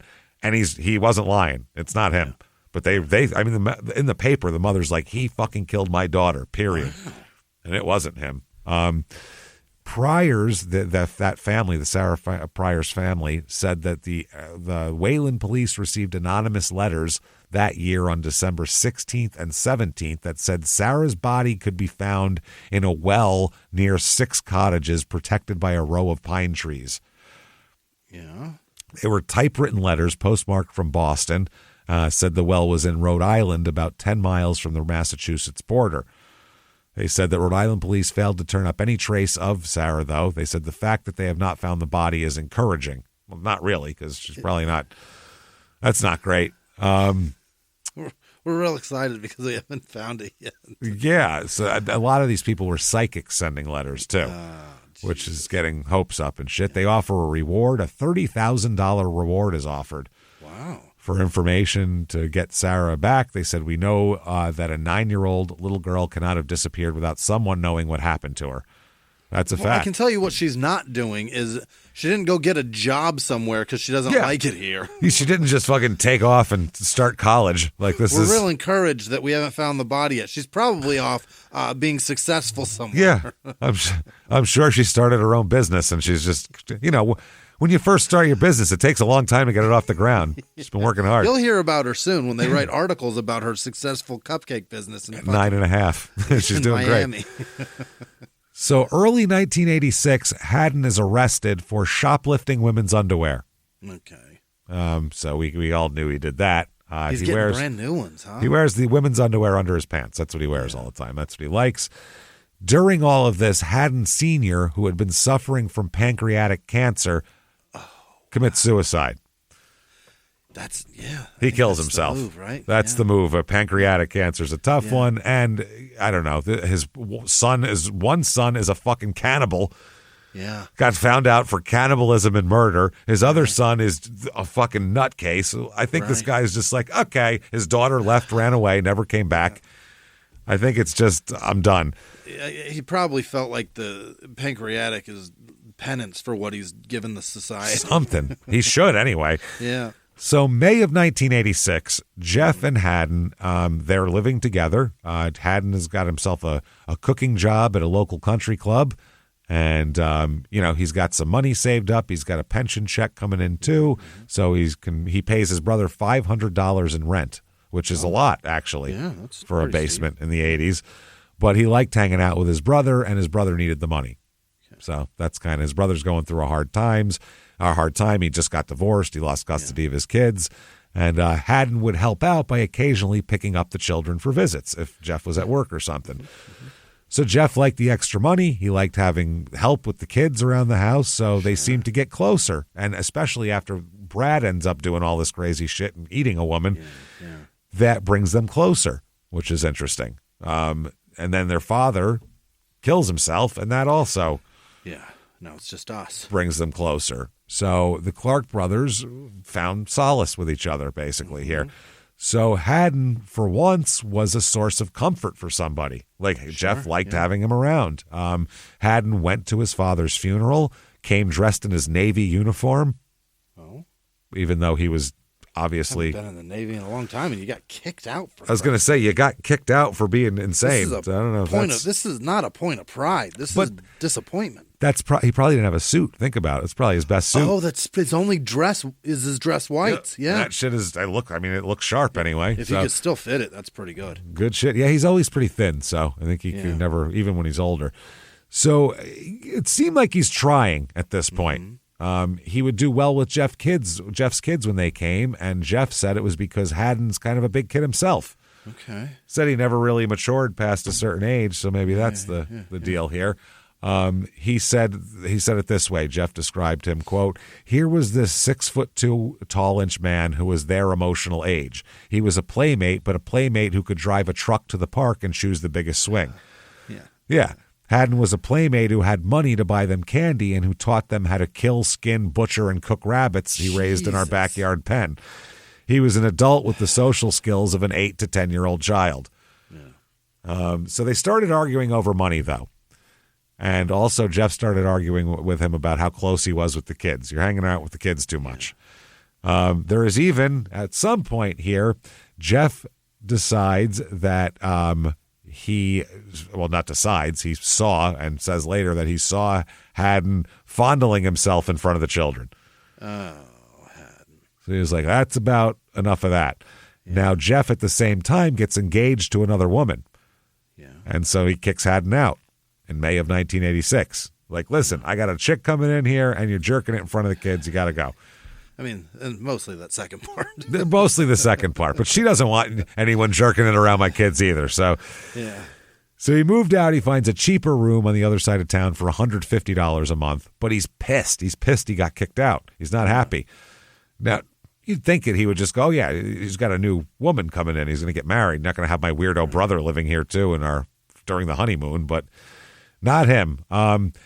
And then a week after that, this is fucking wild. Or a week before he got kicked out, he was mad at his 6-year-old niece anyway, Eliza, who called him a retard. Oh, here we go. A 6-year-old called him a retard, and he wanted to kill her after that, he said, for that remark. Yeah. You're He can't 6. kill his father. I'm an adult. And I can't kill my dad, so guess what? I can't kill my dad. You're 6 and think you're mentally superior to me. You're going to die. That's fucking bad. So he is kicked out here, and he's having problems. This is May 31st, 1986.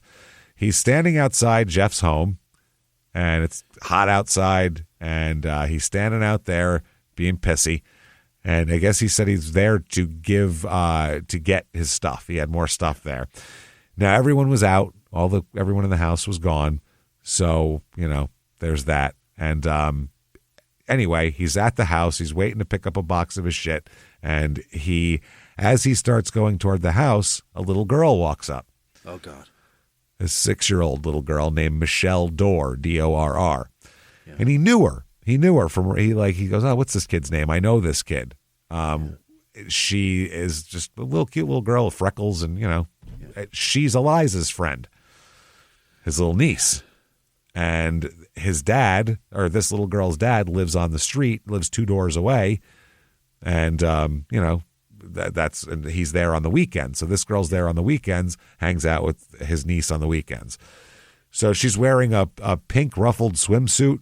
She's wet. She was playing in the little backyard pool, the little plastic pool. Yeah. Her home life isn't great either. Her mother or her father would slap around the mother in front of her at times. And so she has a little bit of a stutter and has some emotional problems from all this crazy stuff that's going on at home. Her mother said later on she had seen too much for a 6-year-old.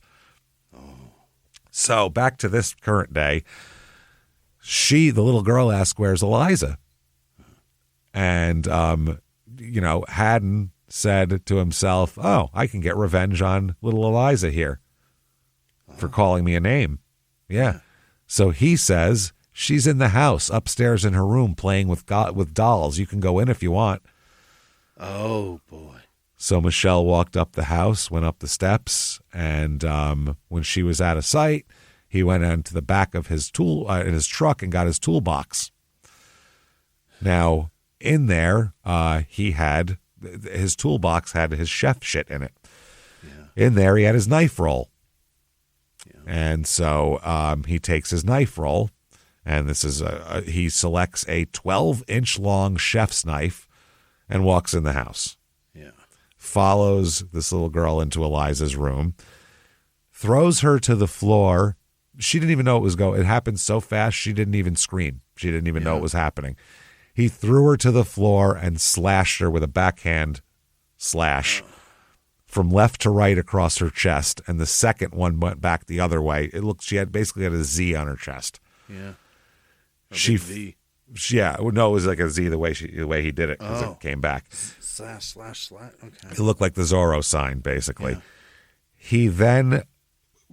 She is in shock, falls down. He covers up her mouth, and he stabs the 12-inch knife through her throat. What the fuck? Obviously, the blood goes everywhere. It's an old house with some sloped floors, so blood is going fucking everywhere in the room. He didn't know what to do. He didn't know whether to mop up the blood and cover this up, or maybe in his mind, he should try to have sex with her now that she's dead. Oh, my God. He tried that, and he couldn't do it.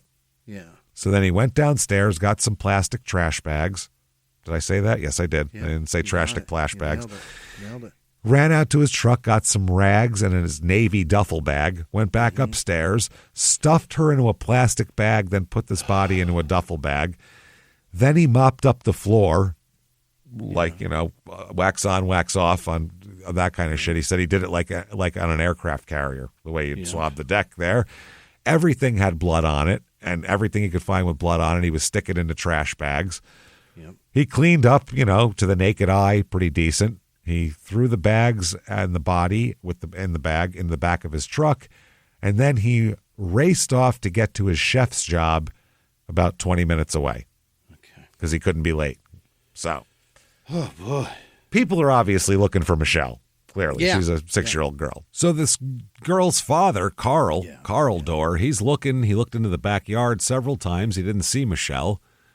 He said that she just vanished after he had filled the wading pool for her in the backyard and then went inside to watch the Indianapolis 500 on TV. What year was that? 1986. Wow. So he said he had last seen her a little after 2:00 when she came inside for a towel.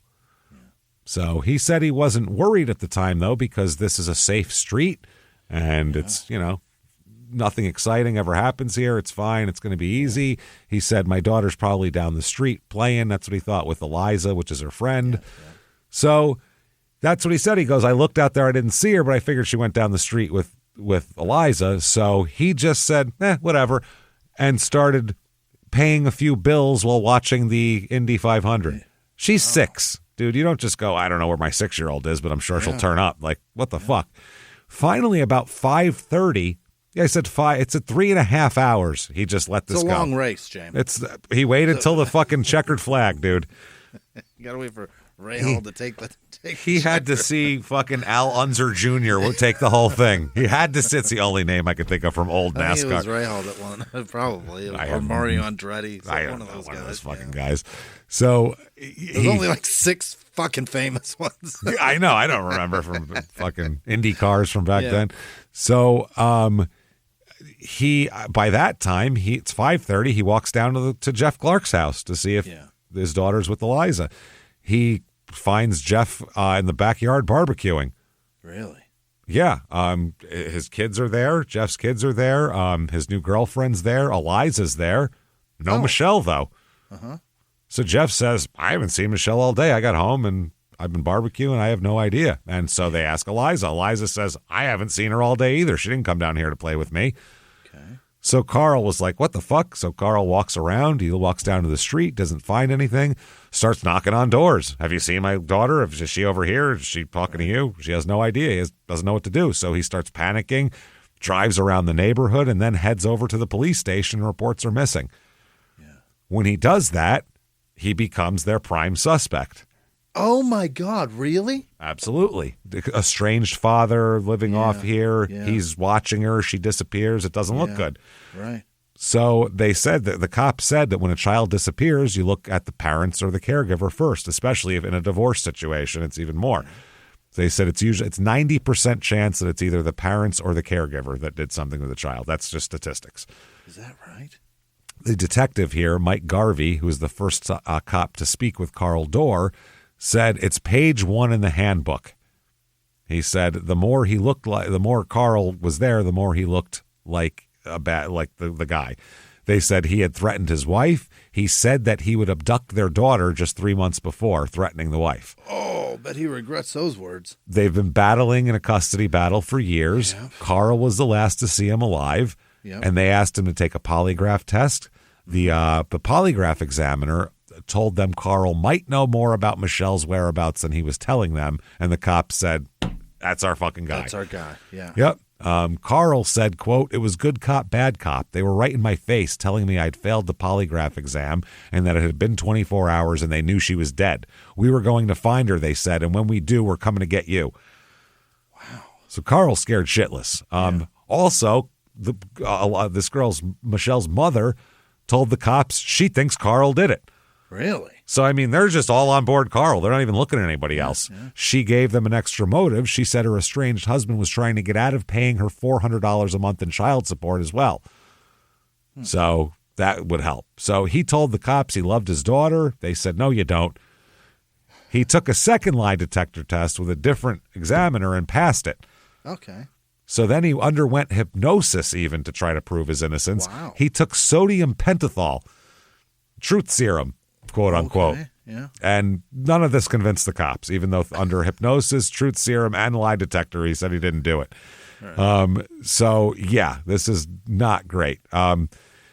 They said, nope, it's him. He snapped. He did this. And, yeah. And apparently In a psychotic episode, he told a psychiatrist that he had abducted and killed his daughter. Really? He didn't.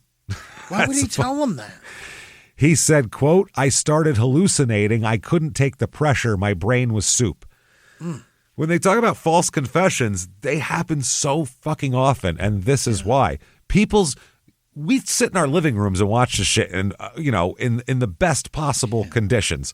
Yeah. With your drink of choice next to you, eating a fucking snack on your 80-inch fucking LCD TV. This asshole. Yeah. Like, why would you say that? But when you are in a police station for 24 hours and you're taking fucking, and it's every day, this is your day, and your kid's missing, and you don't know what's going on, and they're making you take drugs and hypnosis and all. Right. You might just snap. That'll happen. And you might start to believe them when they say, we can help you, we can get you home, whatever the fuck. Yeah. And exactly. And and we know for 1,000% fact, this man did not kill his daughter. He didn't do it. He absolutely didn't do it. Yeah. Fucking, Haddon has the details. He knows where the body is. He fucking did it. Yeah. But this poor guy, he said that his mental state, he started to believe that people on television shows were talking about him. He snapped. Dude, his brain broke. His brain fucking broke. He said that he looked behind the TV set, and when he didn't see anything, he thought the police were fucking up the TV reception. Hell yeah. That's how fucking crazy he is. Yeah. The next day, Carl got into his car, drove to his father's grave, and began talking to his headstone, thinking the headstone was speaking back. Oh, boy, he's having a break. Yeah. He said, quote, I believed that if I could find Michelle, I could bring her back to life. And if I was able to do that, then I must be Jesus. He's not wrong. He went from watching he went from watching an IndyCar race to 3 days later believing that he may be Jesus and he's going to bring his dead daughter back from the grave. Okay. He also, because he said that he could do that, he began calling himself the White Messiah. Okay. Holler at me, man, because I'll believe it. If you can bring a little girl back, I'm listening. I'll watch. If you can do it. Yeah. So anyway, the cops took this all as a confession, basically. Yeah. So they bring him in again and again and again and again. He's eventually committed to a psychiatric hospital for 72 hours of a psychiatric observation because he's acting so crazy. As soon as he got out, they questioned him again. Okay.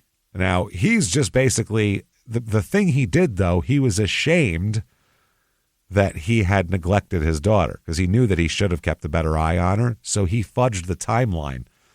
Oh. That's why Haddon is never considered a suspect. Yeah. You can't do that. He told the cops it was around 2:10 p.m. that she left rather than a little before 2. Yeah. That 15 minutes gives Haddon a perfect alibi because he was at work after that. So if he said the truth, then Haddon would have been a suspect because they talked to Haddon. They talked to all the neighbors, but he wasn't a suspect because the timeline didn't fit. The timeline. Yeah, he finished his... So meanwhile, while all this is going on, Haddon finishes up his shift at the country club and begins driving with Michelle's body in his pickup truck. Yeah. In the back, he's got the cap on it, so I mean, he can't see it like at a stoplight or anything. He stopped off at the nearby Bethesda Naval Hospital to get the hand on his cut on his hand fixed up. Yeah. That's part of his benefits package when he was discharged from the Navy. Yeah. He leaves the hospital about midnight, drives toward Baltimore on Old Columbia Pike. He saw some woods, pulled over to the shoulder of the road, and stopped. So he said if the cops came by, he was ready to tell them that he just was trying to piss and he couldn't wait, so he had to pee right there. Mm-hmm. He grabbed the duffel bag, flashlight, and a shovel from the back of his truck. Went over the guardrail. Just tell him he's making potatoes. Just say, I'm doing stuff down here. Yeah, I'm making pissy potatoes. You just want some? Anybody need some pissy potatoes? So he goes into a ravine into the woods. At the base of a tree, he dug a grave 4 feet long, digging until he hit clay, basically until he couldn't dig anymore.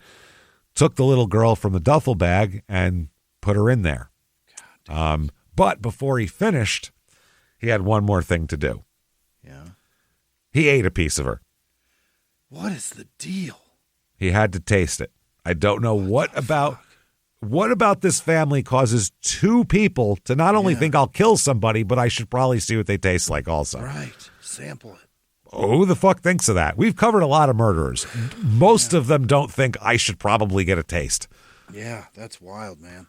That is fucked up. So he covered her with parts of an old mattress he found nearby and some leaves, and then fucking went back to his place. That was it. Went back to his rented room. June 8th, 1986. Now, this is 9 days later. A detective, Wayne Farrell, is cruising around the neighborhood on Sudbury Road, where this all happened. He was trying to figure out anything here, and he found Haddon in the driveway of his brother's house fucking with his truck engine. Yeah. The cop said, "Were you here yesterday?" And he said, for about 2 or 3 minutes. So this guy, this detective later on told another detective about this encounter, that there was a guy on the street for about 3 minutes. He said that he had checked around and that Haddon Clark seemed to be the neighborhood weirdo. Yeah. So this detective's boss said, "Go ahead and bring him in for a fucking chit chat here." Mm-hmm. So they do. They call Jeff, and Jeff calls Haddon because they didn't know how to get a hold of Haddon. Yeah. Haddon goes to the police precinct the next morning. He's supposed to. He was on time, but they let him chill in there for a little bit and do all of that. He said he punched the time clock at the country club where he worked at 2:46 that afternoon. And they did some figuring. They said, well, if Carl saw his daughter at 2:10, then Haddon Clark couldn't have found, abducted, and killed someone, then hit a body within 36 minutes. That's impossible. That's and drove 20 minutes to work. Right. You got to have a plan to do that. Yeah, they said they weren't about to, they said they weren't they were going to question him, but they thought that, his alibi is probably pretty solid. They went at him a little bit soft. They asked him about the rabbits he had raised behind his brother's house and his life and all that kind of shit. They started asking him about the kids in the neighborhood, and Haddon complained that one of the little boys had kicked him in the testicles while he was playing with a group. A, why are you playing with a group of kids? B, you have 6-year-olds kicking you in the balls and calling you a retard. That's a weird day. What a fucking day. Why do you set yourself up to have that day? Yeah. So he said he didn't like that kid. Yeah. He also said he once playfully pinned a little girl to the ground. There is no playful way that an adult man pins a little girl to the ground. Not your own? You don't do that. Nope. Not a relative. Yeah, not your own, and not laughing and having horseplay and not with okay. their parents present, if it's not yours. Yeah. Still, even then, no good. Yeah, that could be precarious also. No good. So they said to him, "Is that what you did with Michelle?" And they pulled out a picture of her, and they said he began rocking back and forth in his chair, and he began crying and not looking at the photo, which is not good. That's not good.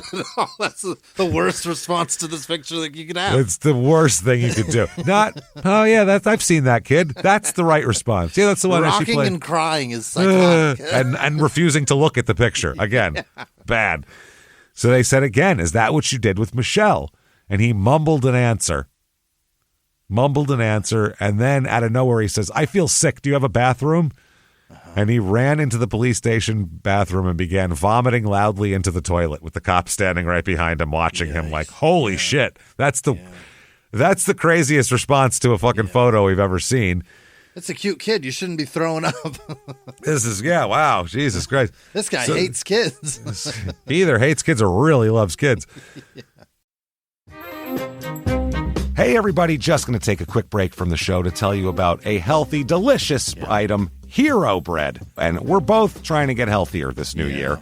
Jimmy had a eye-opening doctor's appointment and things like that. So we're trying to get healthier, and I'm telling you right now, this Hero Bread is a good step in this direction. It's delicious, and it is really good for you, and it's really excellent. They have the sliced bread is good, the bagels, the tortillas. I know you've been they're terrific. Ranting about the tortillas. They're so good. With Hero Bread, you can focus on your health goals and still indulge in the soft, fluffy experience you love, but guilt-free. I really love the little Hawaiian rolls, too. Yeah.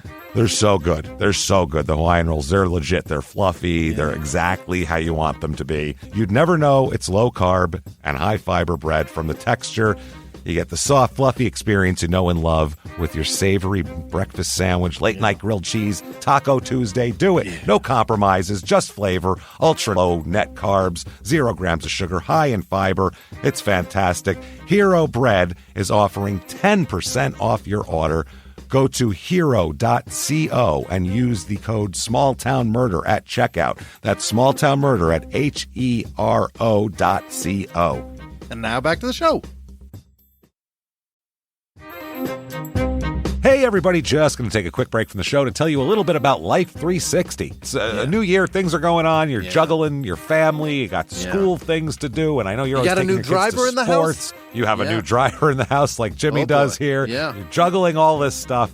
You need to get Life 360. It's a location sharing app that works whether you're on iPhone, Android, doesn't matter. Life 360 makes coordinating your family's daily routines and activities so much smoother. You open up the app, you can see real-time locations for everyone in your family. That takes away all the stress of wondering, where are they? Are they going to be here in 10 minutes? When are they coming? How fast are they going? How, like you do with your son. You can monitor. That's great. Jimmy's been monitoring his son because he's a new driver. That's what's awesome. It really does. You can coordinate things, you know, and you, because I mean, obviously you could text somebody, but you don't want them texting and driving. So this way you can just look at it. It's really awesome. It's amazing how much more coordinated your family can be. Family proof your family with Life 360. Visit life360.com or download the app today and use code SmallTownMurder to get 15% off. That's life360.com, code SmallTownMurder. Now back to the show. So then he's throwing up and they're yelling at him. What did you do? The parents need to know. Tell me what happened. They need to bury their child. Was it an accident? Let's talk about it. And he was throwing up.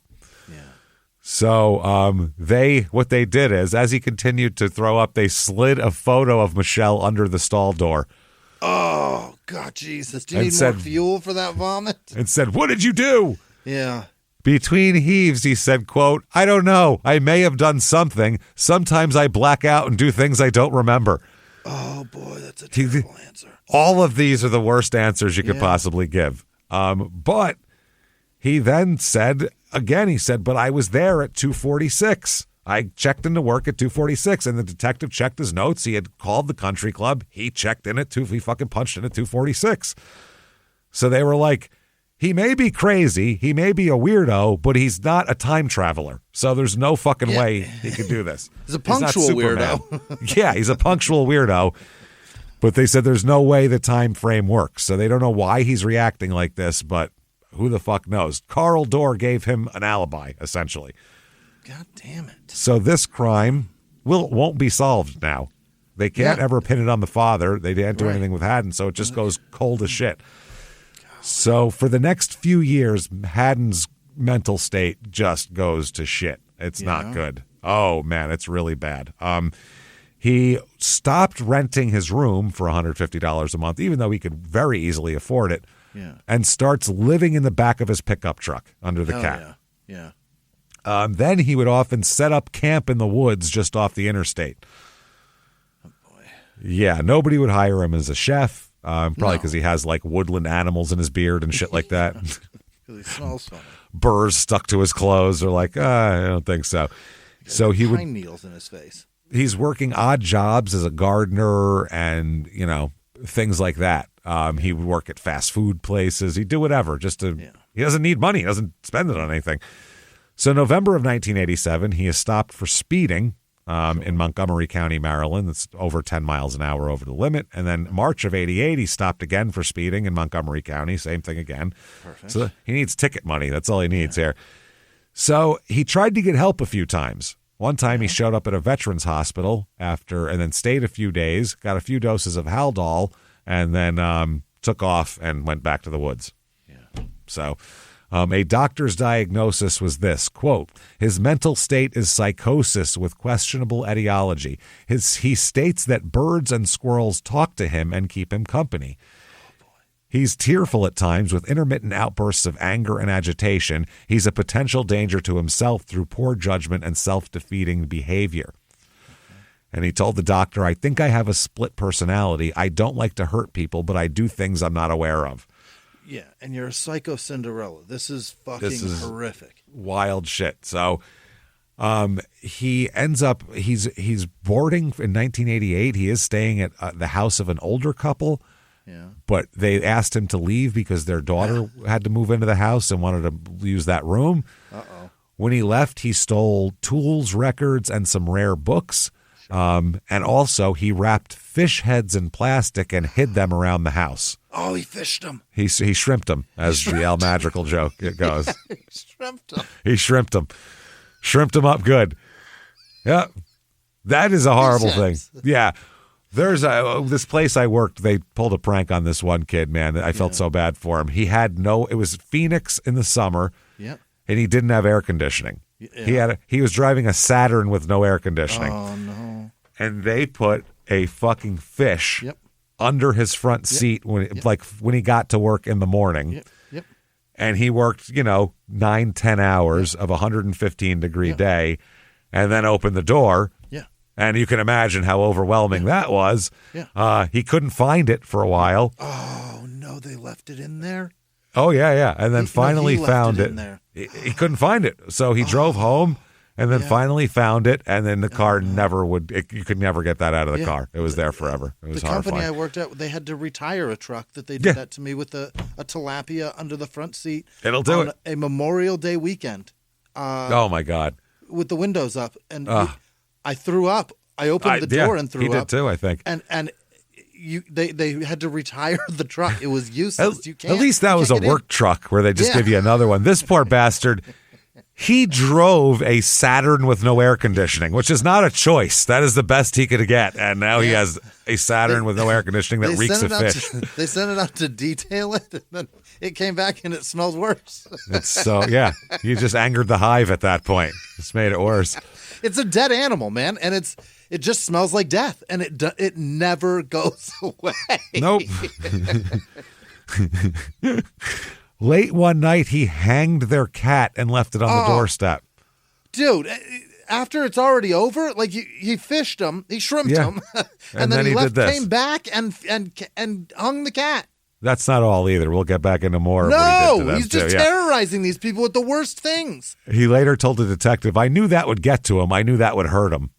Killing their pets and ruining their house. So, September 88, his mother confronts him for stealing items from her home in Rhode Island. He visited his mom, and during his stay, he started stealing shit. She caught him and screamed at him. She said, "What are you doing stealing from me?" He knocked her down and started to kick her.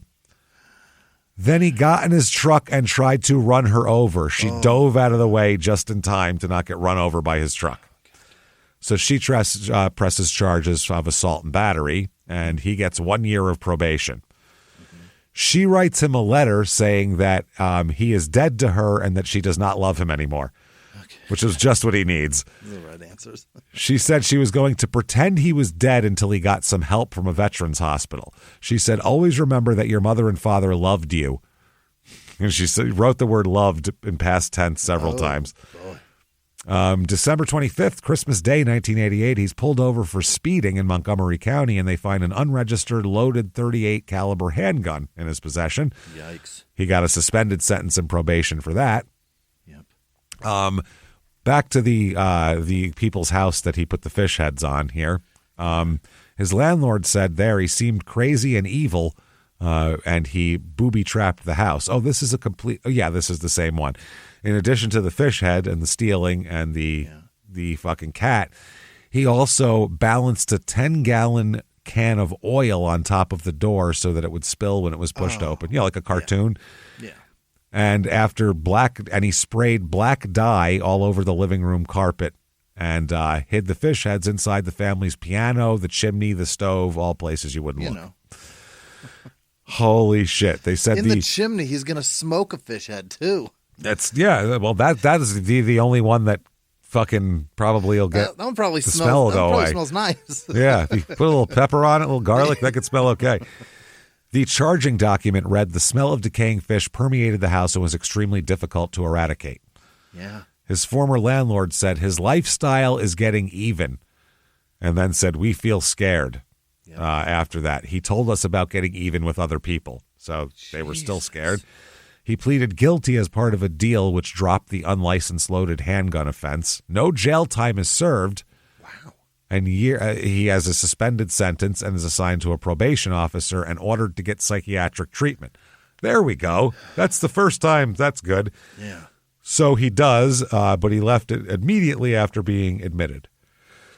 So he's got problems. February 1989, he gets in trouble for dressing up as a woman and going into local churches and stealing purses and wallets out of coats. Oh, my God. During, like, ladies' church meetings. He goes in dressed as a woman and steals from them. 15 counts of theft he is charged with. Done it a lot. Yeah, he did it all over all different churches. Women would be inside doing choir practice. He would go to the cloakroom and steal all their shit because they would figure, no one's going to steal their purse from church. Right. He was, on the day he was arrested, he pulled over to the shoulder of the road and he was screwing around with his car. A cop offered assistance. This is the crazy thing. He didn't get pulled over. He was dicking with his car. A cop pulled up and said, "Hey, can I help you with your car?" And he panicked, began fumbling around the front seat, trying to hide coats and purses. Oh. And he just yelled at the cop, no, you can't go in my truck. He's like, I didn't want to till now. That's where all my stuff's at. Now I really want to. I didn't before. I'd sure like to now. But the cop saw a black gun holster hanging at the top of a seatbelt restraint, and they wanted to see what else they had. Then they saw the women's purses and coats and said, "Are these yours?" And he said, "Yes." And they said, "They're yours?" And he said, "Yes, I'm a woman." Okay. And he went, "Nice beard, ma'am." Yeah. Nice terrific. You, ma'am. He's what I'm saying is because he's dressed in full man's regalia working on his car. So they search further. They find women's wigs, a hypodermic syringe, women's dresses, and a thick roll of cash. Yeah. Got a bunch of cash, which is wild. So 17 counts of criminal indictment, 15 for theft and possession of controlled paraphernalia for the syringes, obviously. So anyway, he's going to plead guilty, like we said, and he's sentenced to 18 months, but the judge suspends all but 45 days. What? Now, he serves 45 days in jail before he posts his bond and later boasted that he did it on purpose because it's cold in February and it was warmer in jail than in his truck. Didn't want to be outside anyway. Yeah, he said it was more comfortable in the county detention center than in the freezing cold. He said he liked the 3 meals a day and a roof over his head, and they had movies every Thursday. So this wasn't too bad in there. This is great. It was like summer camp to him. He said he was reluctant to leave when spring arrived. That should let you know how bad your life is. Get it to fucking like together. Jail. County is better. You're like, this is great. I don't even want to listen. It's like a spa to him, though. He looks at it like a spa. It's a vast improvement of his life. Holy shit. Now, they said they gave him 3 years probation because he had serious mental problems. Yeah. The Maryland judge said the defendant has serious mental problems and is now addressing them. And his public defender, Donald Salzman, was so sympathetic he wrote a letter for Haddon Clark and instructed him to hand it to any police officer the next time he was arrested. License registration. Well, read this. Here. The note read, "To any police officer, I want the help of my lawyer, Donald P. Salzman, and I want my lawyer to be present before I answer any questions about my case or any other matters. I do not wish to speak to anyone concerning my criminal charges pending against me or anyone else or any criminal investigation, regardless of whether I am charged. I do not want to be in any lineup or give any handwriting samples or give any blood, hair, urine, or any other samples unless my lawyer is present," and then gives the lawyer's address and phone number. So this is just give them this rather than have you say dumb shit and cry when they show you an 8-year-old's picture. It's going to stink of a sovereign citizen, but they're going to get to the bottom and they'll understand. Oh, I get it. Oh, you're crazy. Oh, you're insane. I see. But by 1990, living in the woods is cheap and he saves money. He has $40,000 saved, over $40,000 by 1990. Wow. Just saved up. So, yeah, they said that he defied the stereotypes of homeless people. They said he was super industrious and he was always doing shit. Like he wasn't lazy or any bullshit. They said he tries hard to feed himself. He's a little standoffish sometimes, but he wants social acceptance. They said that he plays chess. He does things like that. Yeah. He joins the First Baptist Church of Bethesda. He's not doing okay. He's doing all right. The Reverend said he came for the social aspect. He's a little loud sometimes and would make remarks that were immature. He was aware of that, and he didn't have social skills. Yeah. They said he was a man to whom friends were invaluable. He wanted friends really bad, but nobody liked him. His friend, yeah. No, except for the kids. And then they started calling him names and kicking him in the balls. So they said he would tell you he had days when he got depressed. One person from the group said, I tried to avoid talking to him. He talked nonsense. I stayed away from him. 1992, Penny Houghteling. Okay. Houghteling. Oh. She is a psychotherapist and a lady who lives in Bethesda. And her daughter, Laura, she has a daughter named Laura who in 1992 was at Harvard. Fantastic. Yeah, so doing really well here. Totally well. So Penny, the mom, needs a gardener. Yeah. Now, this is about 10 miles from where he had murdered and eaten Michelle Dorr in 1986. Penny likes to help people who need help, basically. She's a nice lady, and she's a psychiatrist, and so, add all that together. She thought she was doing a good deed when she hired a homeless man from a local church organization in 1992, and that is Padden, our guy here. So she hires him as a gardener, and he immediately becomes very attached to Penny. Okay. Like she's his mother, in a motherly way, because he doesn't have a mother now, and he has the mentality of an 8-year-old and has no mother. So he needs a mother, yeah. He needs a mother. Now, he's a good worker. He does all his job and shit like that, and he's real good. He tended to her zinnias and pruned her perennials so well that she began to invite him into the house and let him have run of the kitchen. He was allowed to make himself coffee and use the bathroom without asking if he could come in. After a while, Penny starts noticing little things are missing. Oh? Pearl necklace is missing. Her underwear is missing. Oh. Clothing starts to become missing. So she was not a very observant person, Penny, and had a lot of stuff and didn't really care that much. But a strand of pearls disappeared, and she noticed that, but she didn't want to. She didn't confront him about it. Penny once complained to Haddon about some missing gardening tools, and he blew up and yelled at her. Was like, "How dare you?" Blah blah blah blah blah. So she was like, "Shit, my bad, sorry." Yeah. Rather than firing him, she backed off. Okay. So Laura, after she graduates from Harvard in June of '92.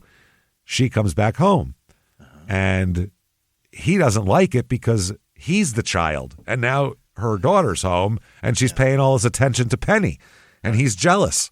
Yeah, he's jealous. He said she appeared to like her more than him, because it's her daughter, and you're a homeless guy. She hired to trim the fucking zinnias. What are you talking about? So within a couple of days of her returning, he starts plotting to get back at this Laura for how dare she come home. October 13th, 1992, Penny tells Haddon that she's going away to a conference for a week. She said, I'll be gone from the 17th of October to the 25th. So just so you know, you don't have to come that week. October 14th, the next day after she told him that, 1992, he purchases 2 rolls of duct tape, braided rope, and a nylon cord. Pays with a check. Shouldn't be able to be bought together. You should go, no, you have to get you need drywall or something to go with this. You need some other building materials. You don't just need this, you son of a bitch. Fuck, what are you going to get, a little shovel too? Is that what you want? No. So he wrote a check for this, and in the memo part of the check, he wrote Laura on it. This is... What? Wow. You shouldn't be able to buy those, and for sure, Laura. If you are, who's Laura? You should have to ask, who the fuck is that? You don't get to write victim. That is crazy, man. So, Saturday, October 17th, 1992, Laura went to a horse meet. I don't know what that is. Yeah. I think you have to be a rich person to know what a horse meet is. Meat? I mean, horse, M-E-E-T. Yeah. She's not going to eat horse meat. Right. She's going to meet with horses, apparently, in Middleburg, Virginia. I've heard of a car meet, you know what I mean? Yeah, we'll get together. Park them in a parking lot. I was going to say, line them all up, and you just go up and lift the tail, look at their buttholes, and go, yeah, it looks like a good horse there. I don't know. That's not about 2014. That's what do you got there? That's a nice horse. So there was a gala dinner party following the event afterwards. The next day is a Sunday, October 18th. Laura slept in. She watched some football games with her older brother Warren and his roommate, she had taken a temporary job in Washington until she decided whether to go on to law school or become a teacher. Don't go to Harvard and then become a teacher. Yeah, don't do that. Not that You're that's wasting bad, it. but Yeah. I just mean for money-wise. You're going to get... Unless you're going to be a teacher at Harvard. That's what I mean. Go to Harvard. It's going to be...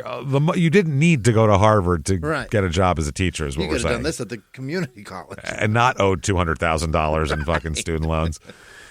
So I guess there was a big project at the firm due to start the next morning, so she went to bed early just after 10 o'clock that night on Sunday the 18th. But she's in bed about 2 hours when just about midnight, Haddon parked his truck on the street next to their house, to Penny and Laura's house.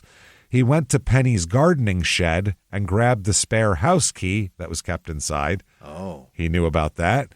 By the way, he's wearing full regalia. He's wearing clothes that he stole from Penny. Oh, my God. He has a wig on.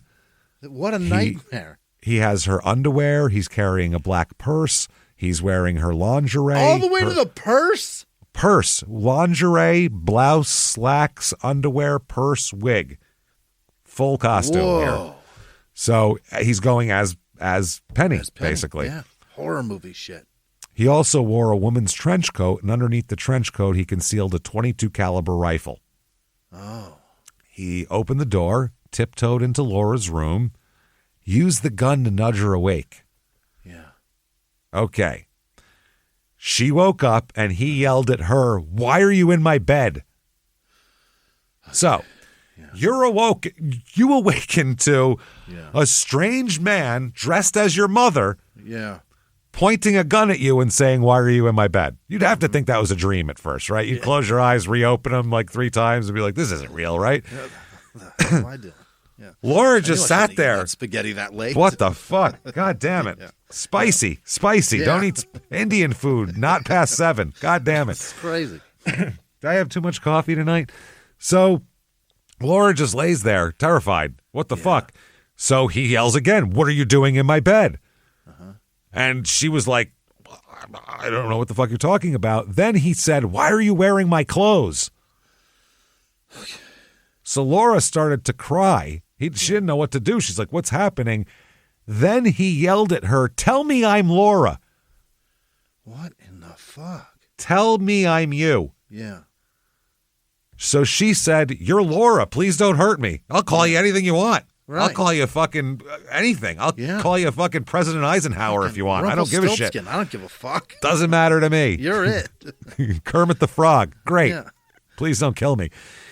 He asked her, he got a Bible out and asked her to swear on the Bible that he was Laura. So she said, "Sure. Yeah. Okay." Then he holds the gun on her and tells her to get up, get undressed, and get in the bath. I don't like this. No. So he does. She does that as instructed at gunpoint. She takes a bath. He then leads her back into the bedroom and made her lie down on her stomach. Okay. His plan was to take her to a campsite in the woods, and he told her he was going to, quote, "introduce you to Haddon." Oh, boy. He bound her wrists with duct tape and her ankles, then turned her over and started covering her mouth with duct tape. Yep. But he just got so into it, he just kept wrapping it around her head, around her eyes and her nose and just her whole head. She couldn't breathe and suffocated. What the fuck? So he said, "Fuck." She's laying there still. He started taking the tape off her face with a pair of scissors, and his hand, he said, slipped, and he stabbed her in the neck, and then blood started coming out. Sure. So he, rather than go, "What do I do?" he started looking down at her neck and became fascinated with her earrings and took them. Like those earrings. So he had a hard time getting the second one off, so he just got a pair of scissors and snipped off her earlobe with the earring on it.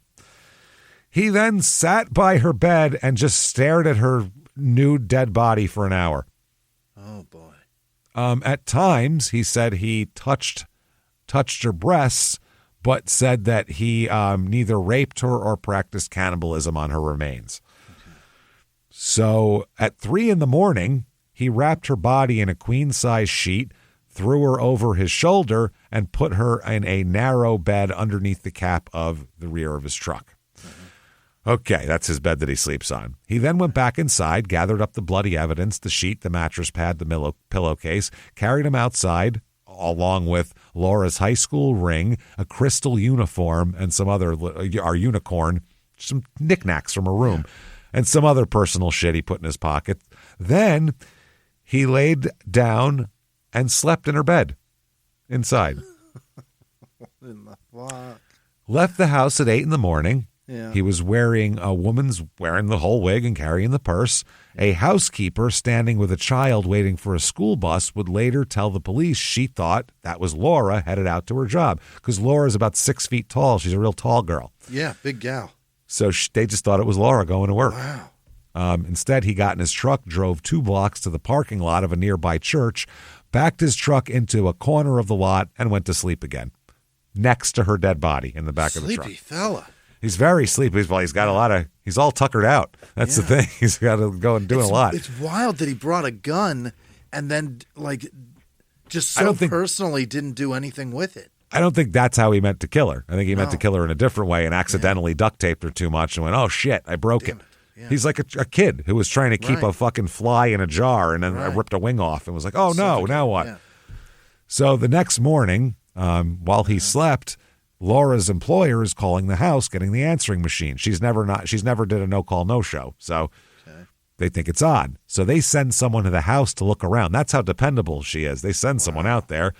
This was a friend of hers. She rang the doorbell, got no answer. She called Laura's brother and started calling her friends. And so everyone said, oh, we'll look around for her. Her brother Warren decided to walk the route that Laura takes to the bus stop that she would use to go to work. He walked down the street. And as he walked down the street, he saw Haddon Clark driving toward them in his pickup truck.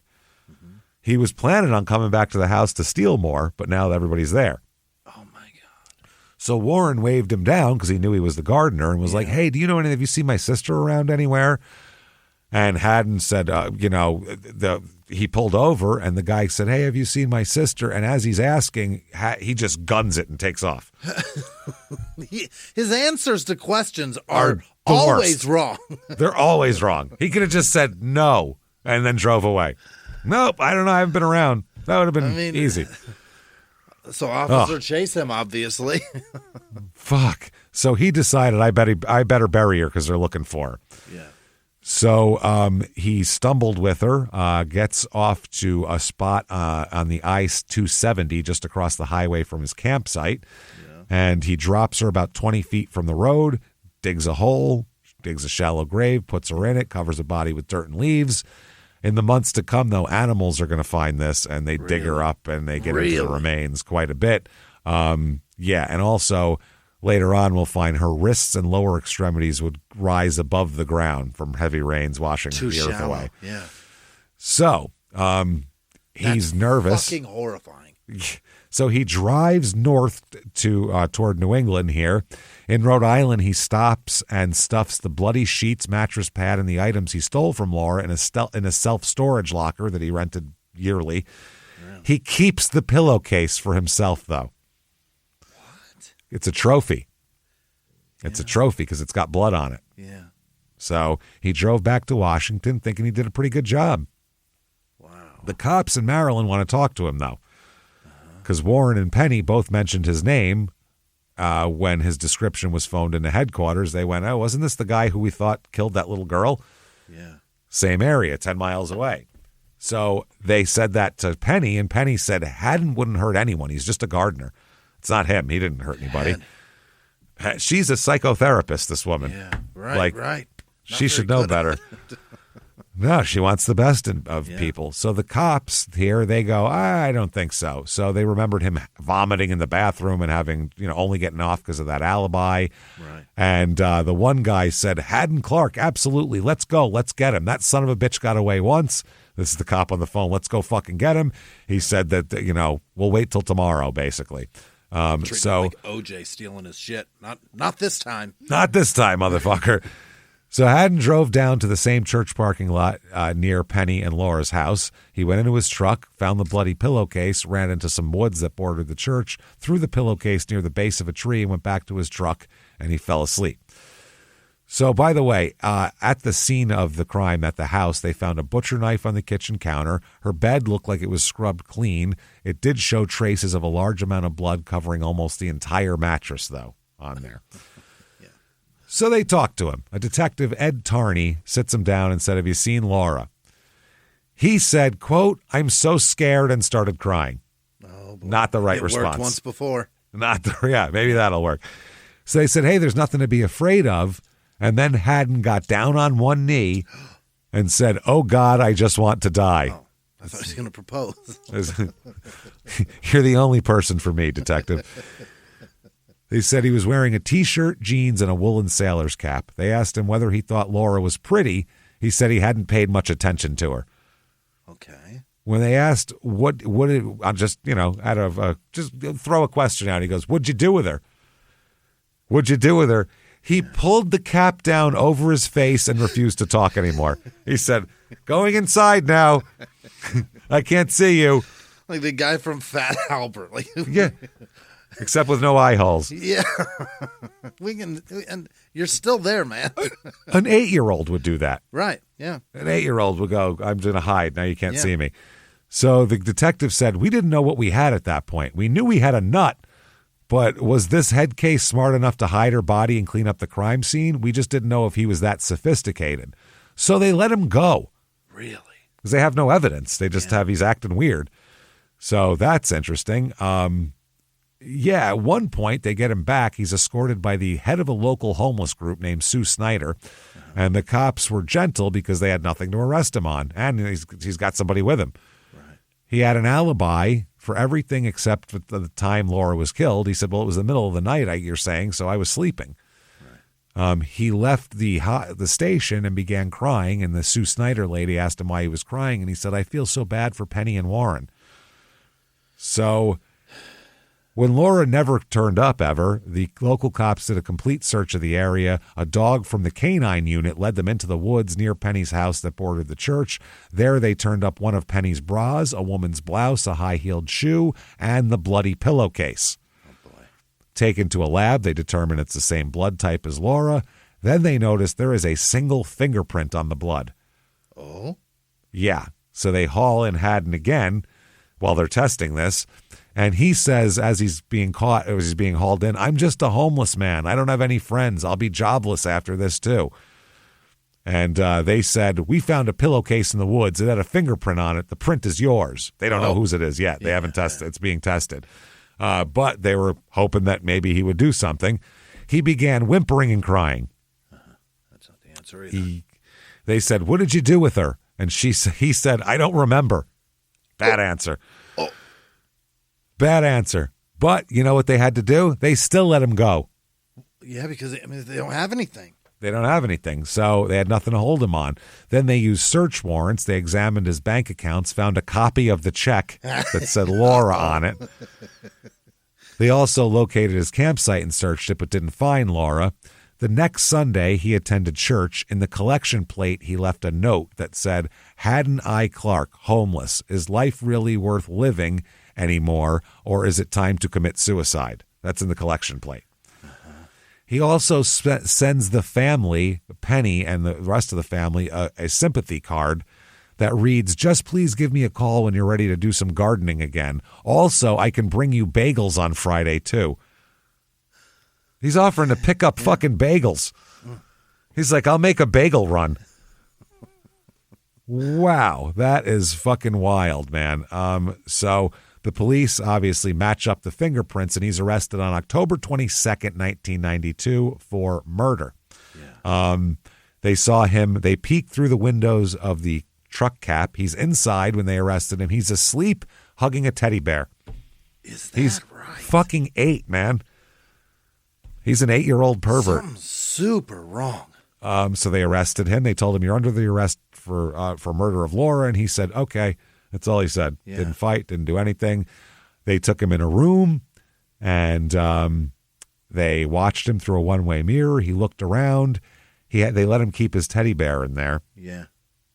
At one point, he's in there alone with the teddy bear. It's sitting on the table. He leaned over and says to the teddy bear, quote, "Not getting out of this one," and then sits back up. To the teddy bear, he said that. And it said in a Boston accent, "Let me handle this, pal. It's all right." Yeah. No, I'm just kidding. Oh, yeah. Got any weed? Got any weed or whatever over here? Come on. So, yeah, that is fucking crazy. So Thunder Buddy. He didn't confess, but during questioning, they said he lapsed into voices, an infant, a woman, and a man who said said to look for, quote, them in New Jersey. So they looked through one of his boyhood neighborhoods in Warren, New Jersey, but found nothing. So this is obviously a huge deal in this area. People freak out. It's crazy. One of the spokesman for the Montgomery County Township Police Department said 2 brothers. Isn't that incredible? No shit. It's not that incredible. I mean, it makes sense. They said it's very odd to have brothers involved in capital murders on 2 coasts of the country. That doesn't happen too often. Yeah, well, being separate. Separated. They didn't do it together. Yeah. Then an officer with the Montgomery County Police Department said he has a glare he looks at you with that just sends chills down your spine. Everybody compared him to Hannibal Lecter. That's what they all compared him to because they knew he ate somebody too later on. Wow. So, yeah, he's going to go to jail here. By the way, his brother at the time is in Tracy, California, in prison, where he's a model prisoner, dabbling in Judaism at the time. Really? And is eligible for parole in 2002, which, spoiler alert, he doesn't get. You're not getting out. He cooked a woman's tit. You're not getting out on first parole. Well, I thought about the error of my ways. Yeah. And I thought, barbecue sauce would be a better way to go about that next time. You charbroiled a titty, man. It's not happening. He's like, I realized pork is a better thing, more normal thing to cook on the grill. So neighbors said they remember him as being a little bit weird. One neighbor said, I just remember him snapping and getting angry. Then you just kind of walked away and he would calm down. It's everybody would say here. Another guy who grew up with him said that he remembered him being quiet and a little slow.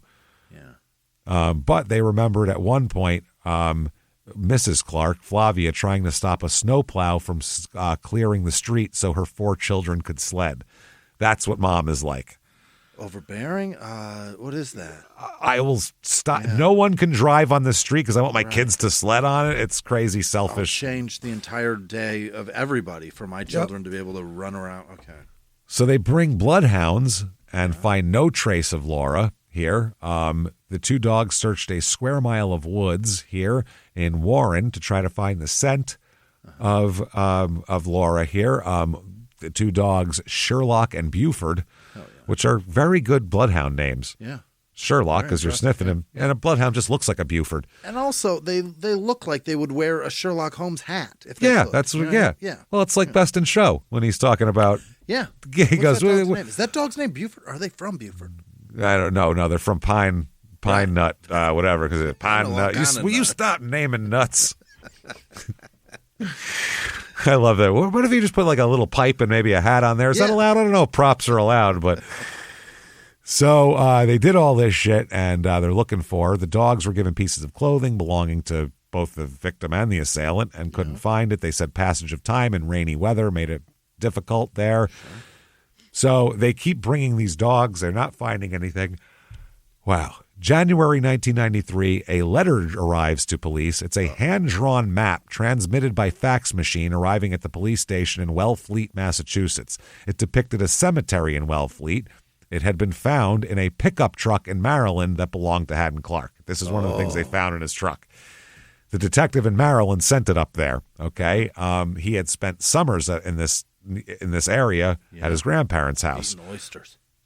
Eating all sorts of shit. So on the map here, in the area where his father and grandparents were buried in the cemetery, he drew an X.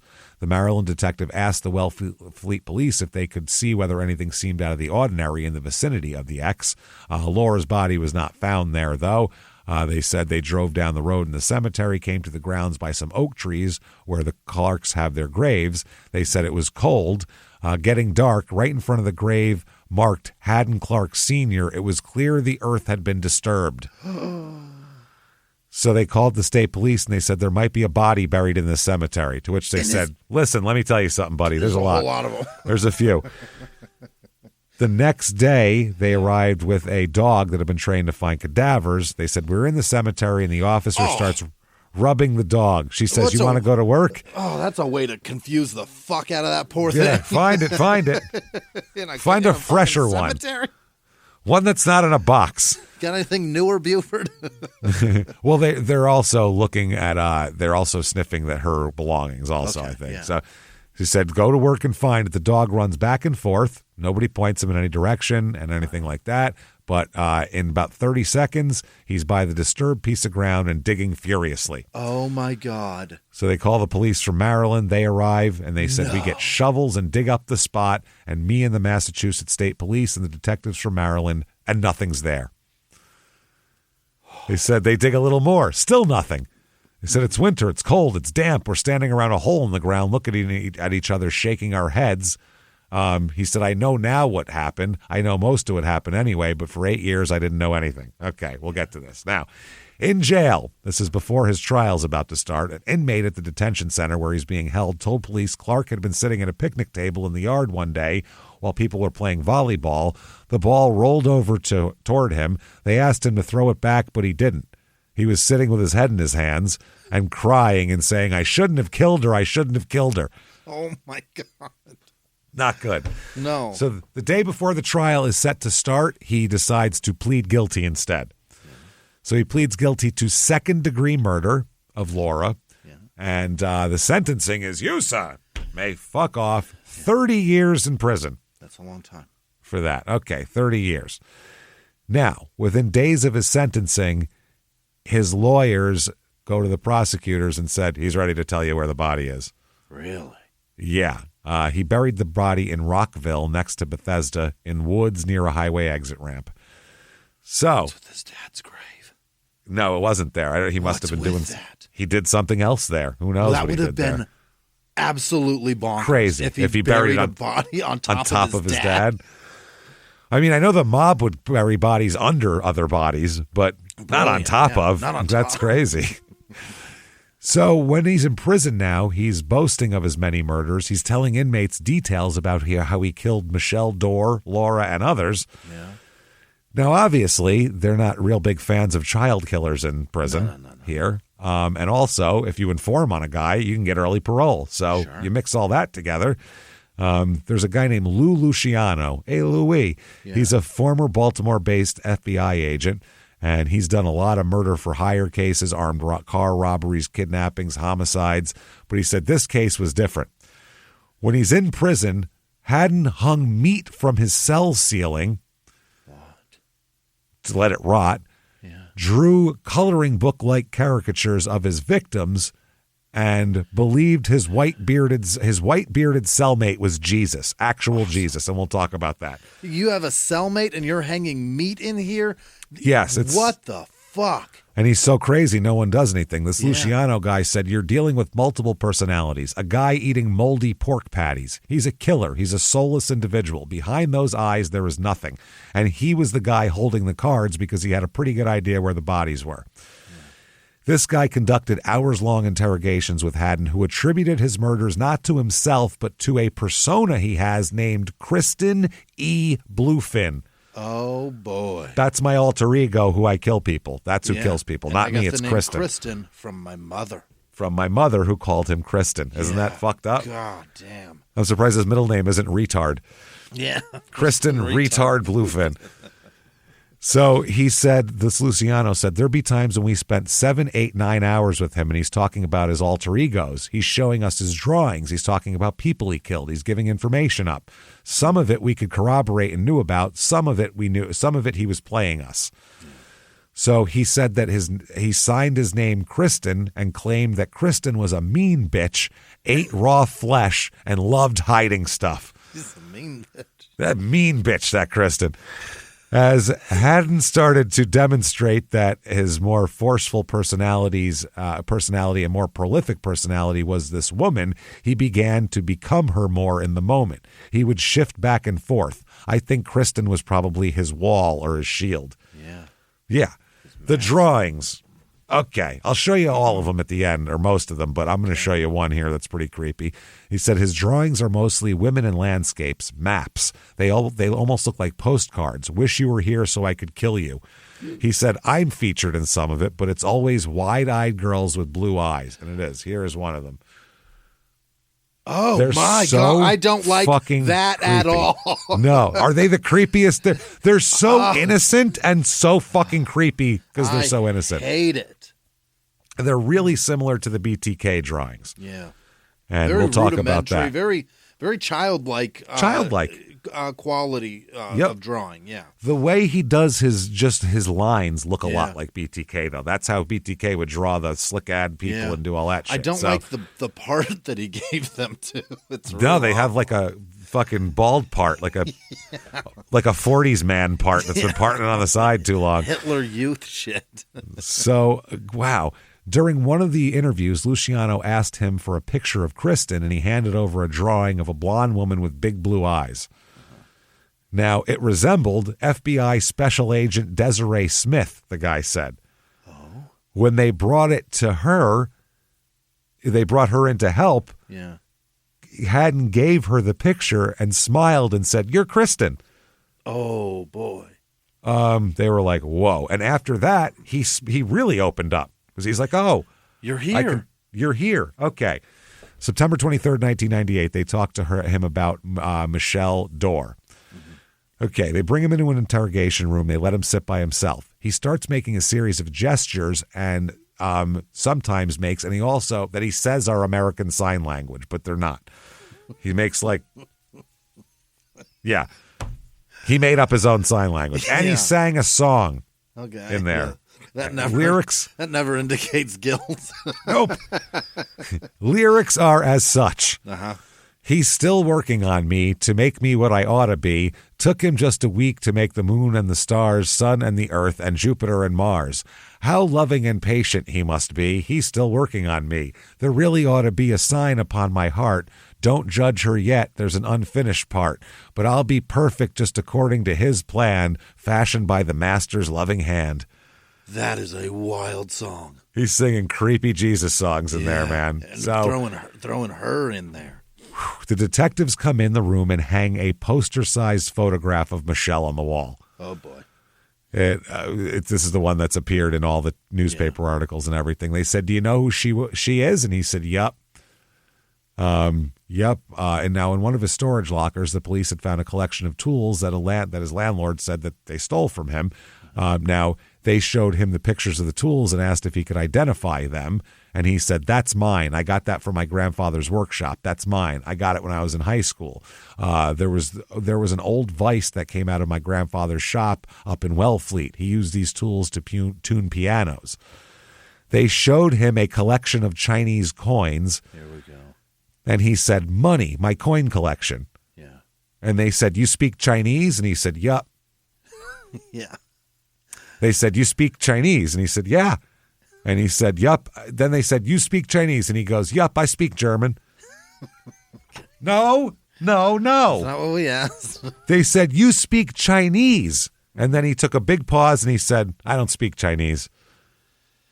Okay. But I listen to Chinese music. I listen to a lot of different types of music. I listen to Chinese music. I listen to Mexican music too. Caribbean. I like Caribbean music too. Oh, boy. Great. Fuck are you talking about? This is not going well.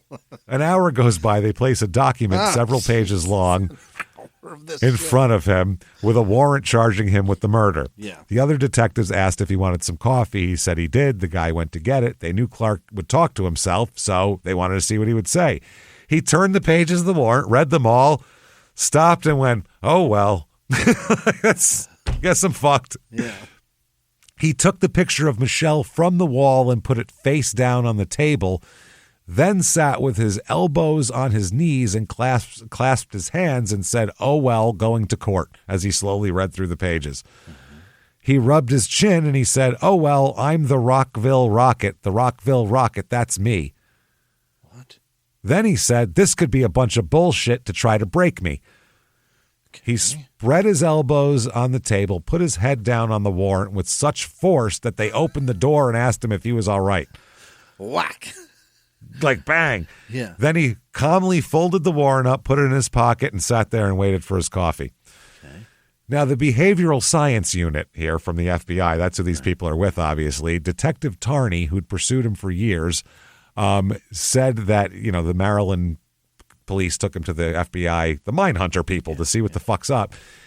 This is what the cop said, quote, "They took one look at him and told us, 'You've got your hands full, never seen anyone like him before.'"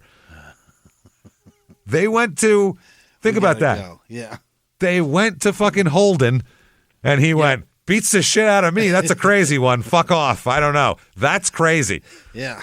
We shine our light into the darkness. We can't illuminate this one. Nope. So 1999, he's in court again he's tried for stealing from that family that he stole tools from and shit, and he's found guilty and receives another, "You, sir, may fuck off, 10 years in prison consecutive." Then they try him for the Michelle Dorr murder, and he doesn't plead to this either. This is at the trial, his defense attorneys tried to point the finger at this girl's father, who's fucking guilty enough as it is. And but several fellow inmates testified against him, like multiple inmates were like, "Oh yeah, he tells us all about this shit." So during the trial, he would rock back and forth in his chair and sometimes break into songs about Jesus. Okay. He's found guilty, obviously. He's still working on me. Working on me. It's catchy. And he receives, "You, sir, may fuck off again, 30 more years consecutive to the other one." Okay. Okay. So it's 60. Now, that's 60, but really 30. Because it's consecutive, though, right? Yeah, but they're eligible for parole in 15, I think so. Yeah. January 2000. I got to hurry up here. We're running late. January 2000, he confesses to Jesus. Oh. Not at church or to a deity of any kind. He has a cellmate with a white beard that he thinks is Jesus. He literally thinks he's Jesus. Mm-hmm. His name is Jack Truitt. He's in on a 50-year sentence for murder. He's not Jesus. No, that's a news for you. Not Jesus. Or he rose and really took it out on Judas. He really fucked up, man. So this Jack Truitt, I'll just call him Jesus from now on. Jesus recalled the rancid smell coming from this man's cell. Right. He said inside Haddon's locker, he had saved 15 cartons of milk. Oh. He said he would save them. It's hot. He'd just let them swell up. It was just rancid, man. I'd say to him, "Why do you do that?" He told me, "It reminds me of decaying bodies." Oh, boy. When Haddon started confessing to Jack because he thought it was Jesus, Jack was like, this is from Luciano, Jack was like, "Man, this guy's talking about killing, gutting, and cannibalizing little kids and cutting the throats of women." So Luciano said Jack did this at great risk. Being locked up in a correctional institution, calling the police can make a very bad entry to your health record while you're behind bars. But Jack picked up the phone and made that call. So they asked Jesus what Kristen is like. Yeah. Have you met Kristen? He said, "The whole demeanor to me changes when he's Kristen. When you talk to Haddon sometimes, he'll bow his head and talk with his eyes closed and constantly fiddle with his watch. He's kind of slow and a little retarded." Everybody notices. Yeah. Kristen is smart and evil. Really? That's what's weird. When he switches personalities, he's 30 fucking points higher IQ. That's what's fucked up. It's weird. You can see there's nothing behind the eyes with Kristen. It's unnerving. I can easily visualize him in a car, dressed in women's clothes, with a butcher knife, riding the roads looking for a victim. So during this here, they talk about a second female personality emerges now. Okay. Kristen's daughter, Nicole. Oh, no.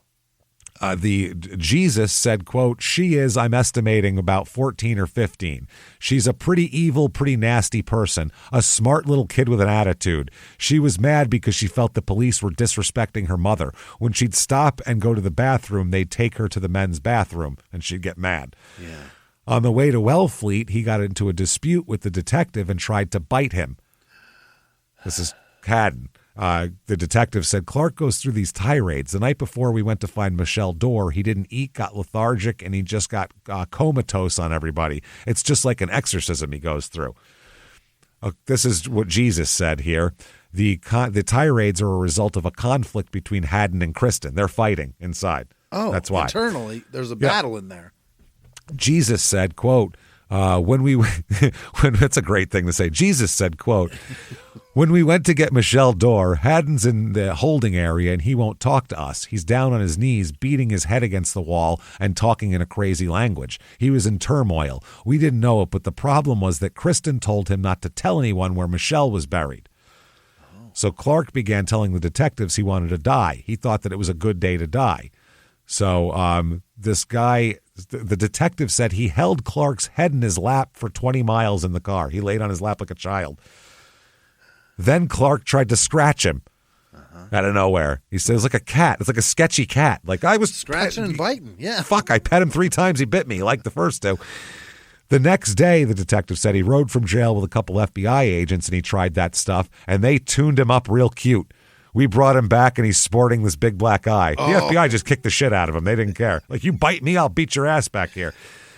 So Clark and Jesus and the detectives went with several. That was the thing. He said, too, I won't do it unless Jesus can come. I'll show you where the body is if Jesus can come. So then this other murderer. This poor fucking guy. This murderer has to go on this trip. Yeah.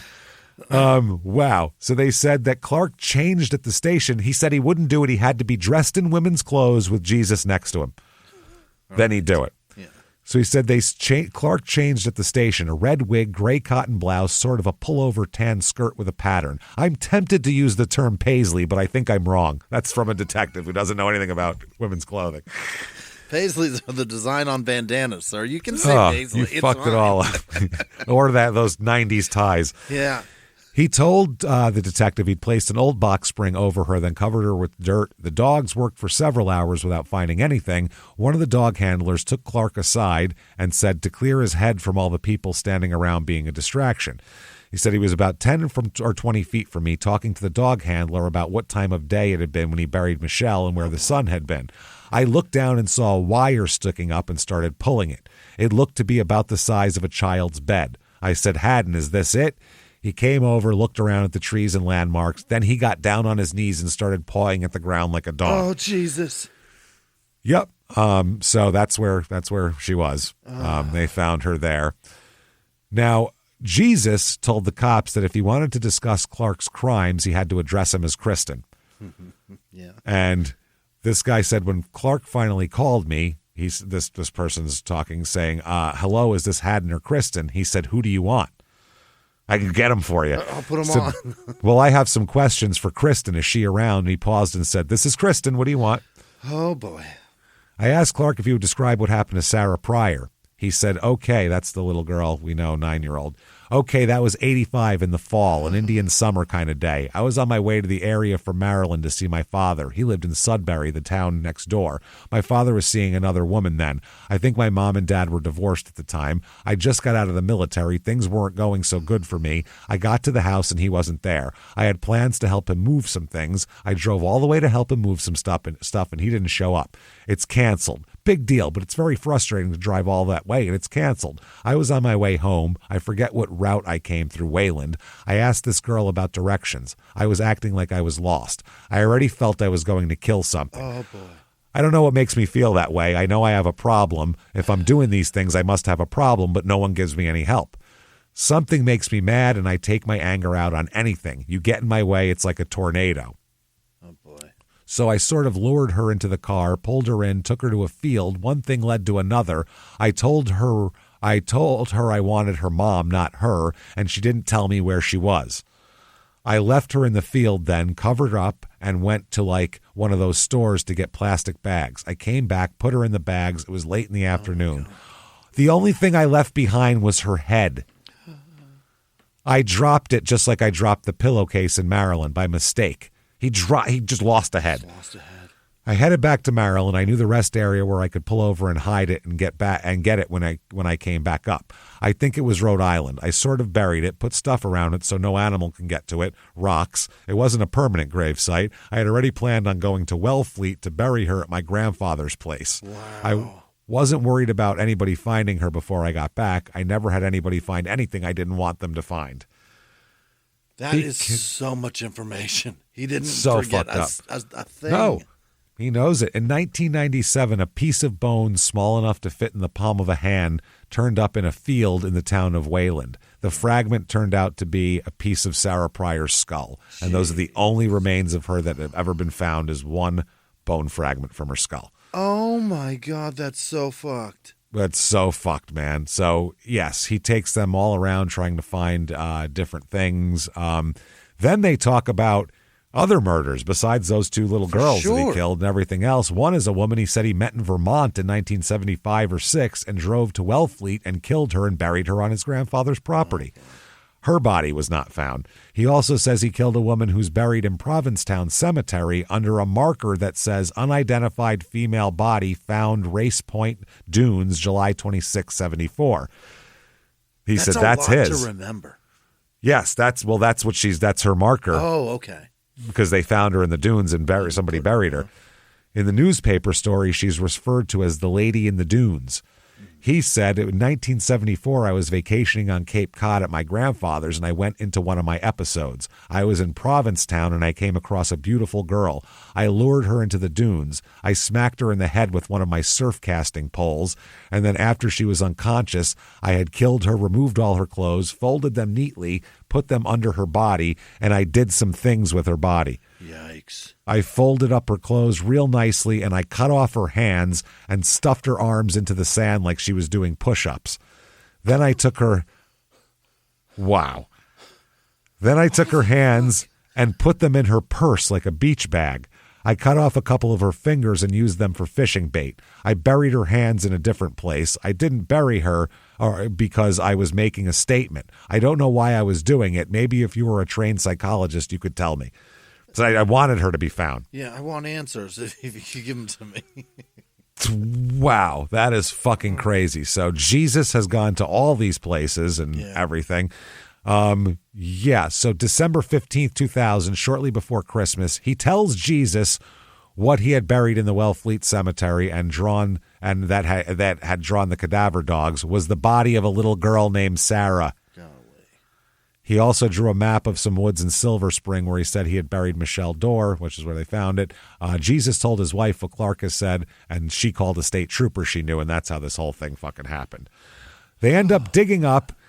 They go to this grave site there. They dig up a bucket that he described to Jesus. It was 2 feet below ground. Attached to it was a shred of plastic, which had torn loose from a plastic bag. The bucket contained 230 pieces of jewelry.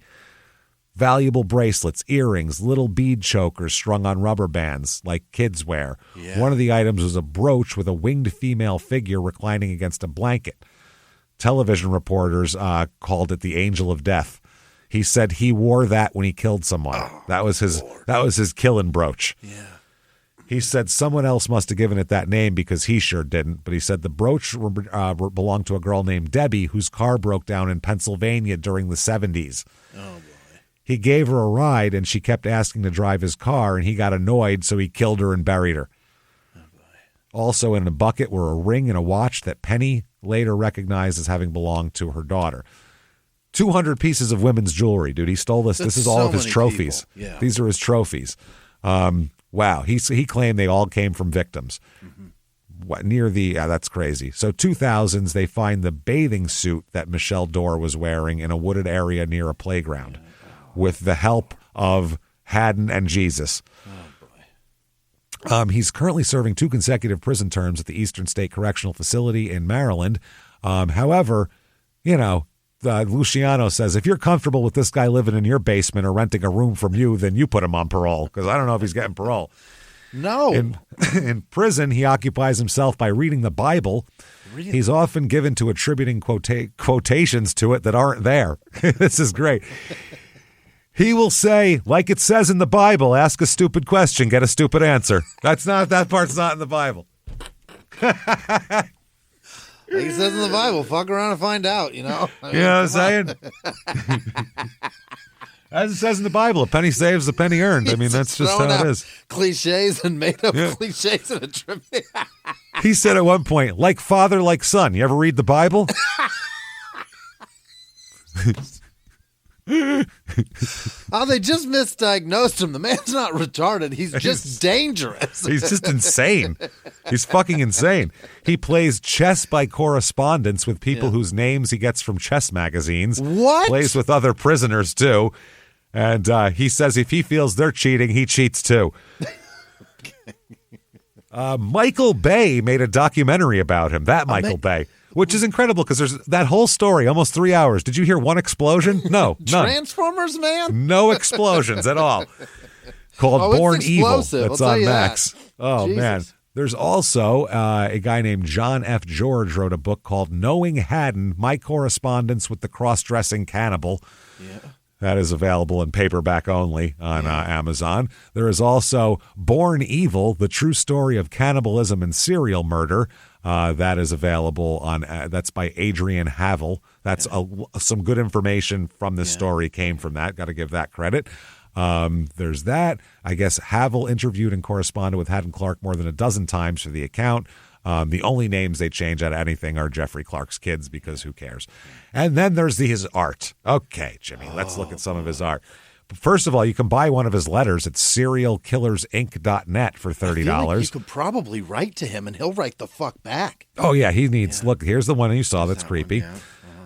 Here's another creepy one. That's really good on the coffee cup. That person's face is fucked up. It's so fucked. Look at the nose. The face. Says, the face is, the nose is a ball bag. It's like Peter Griffin's chin. It's like, and he writes things on him. He writes coffee, like it's almost like an ad for coffee, and it says circle the S hands over and under each other several times. And he has like people doing sign language in all of these. Wow. Here is dog. It's a little girl. It's always little girls. Pigs. He's got an barrettes. amazing rendition of one of the fucking Dalmatians. That's beautiful. And it says pat the side of the leg, then snap the fingers. I guess that's how you make a dog do stuff. And it's very nice. It looks like a Disney dog. Yeah, it's a Dalmatian, like from very 101. Disney-ish. Here, this one, it's a picture of someone with a cat, a woman with a cat, and it says love cat. And it has another drawing here, and it says Reagan Revord love cats. Revord, yeah. Revord. He writes like Stevie. Yeah. Reagan loves catfish cats. love frogs. Marijuana. Yeah. There's a weed leaf and making a smoking gesture with this little girl, and it says using the F hand, make the motion as if you are smoking a marijuana joint. That's the sign language for that in his mind. Library. The right L hand is a circle. That's the library. Look at how creepy they are. Yeah. That looks a lot like Laura, by the way. They all have their eyes are either too far apart or crooked. Look at the same girl he draws. Yeah. That's Michelle. Ball bag nose. That's Michelle that he's drawing. And that is Laura, because if you see a picture of Laura, it just looks like her.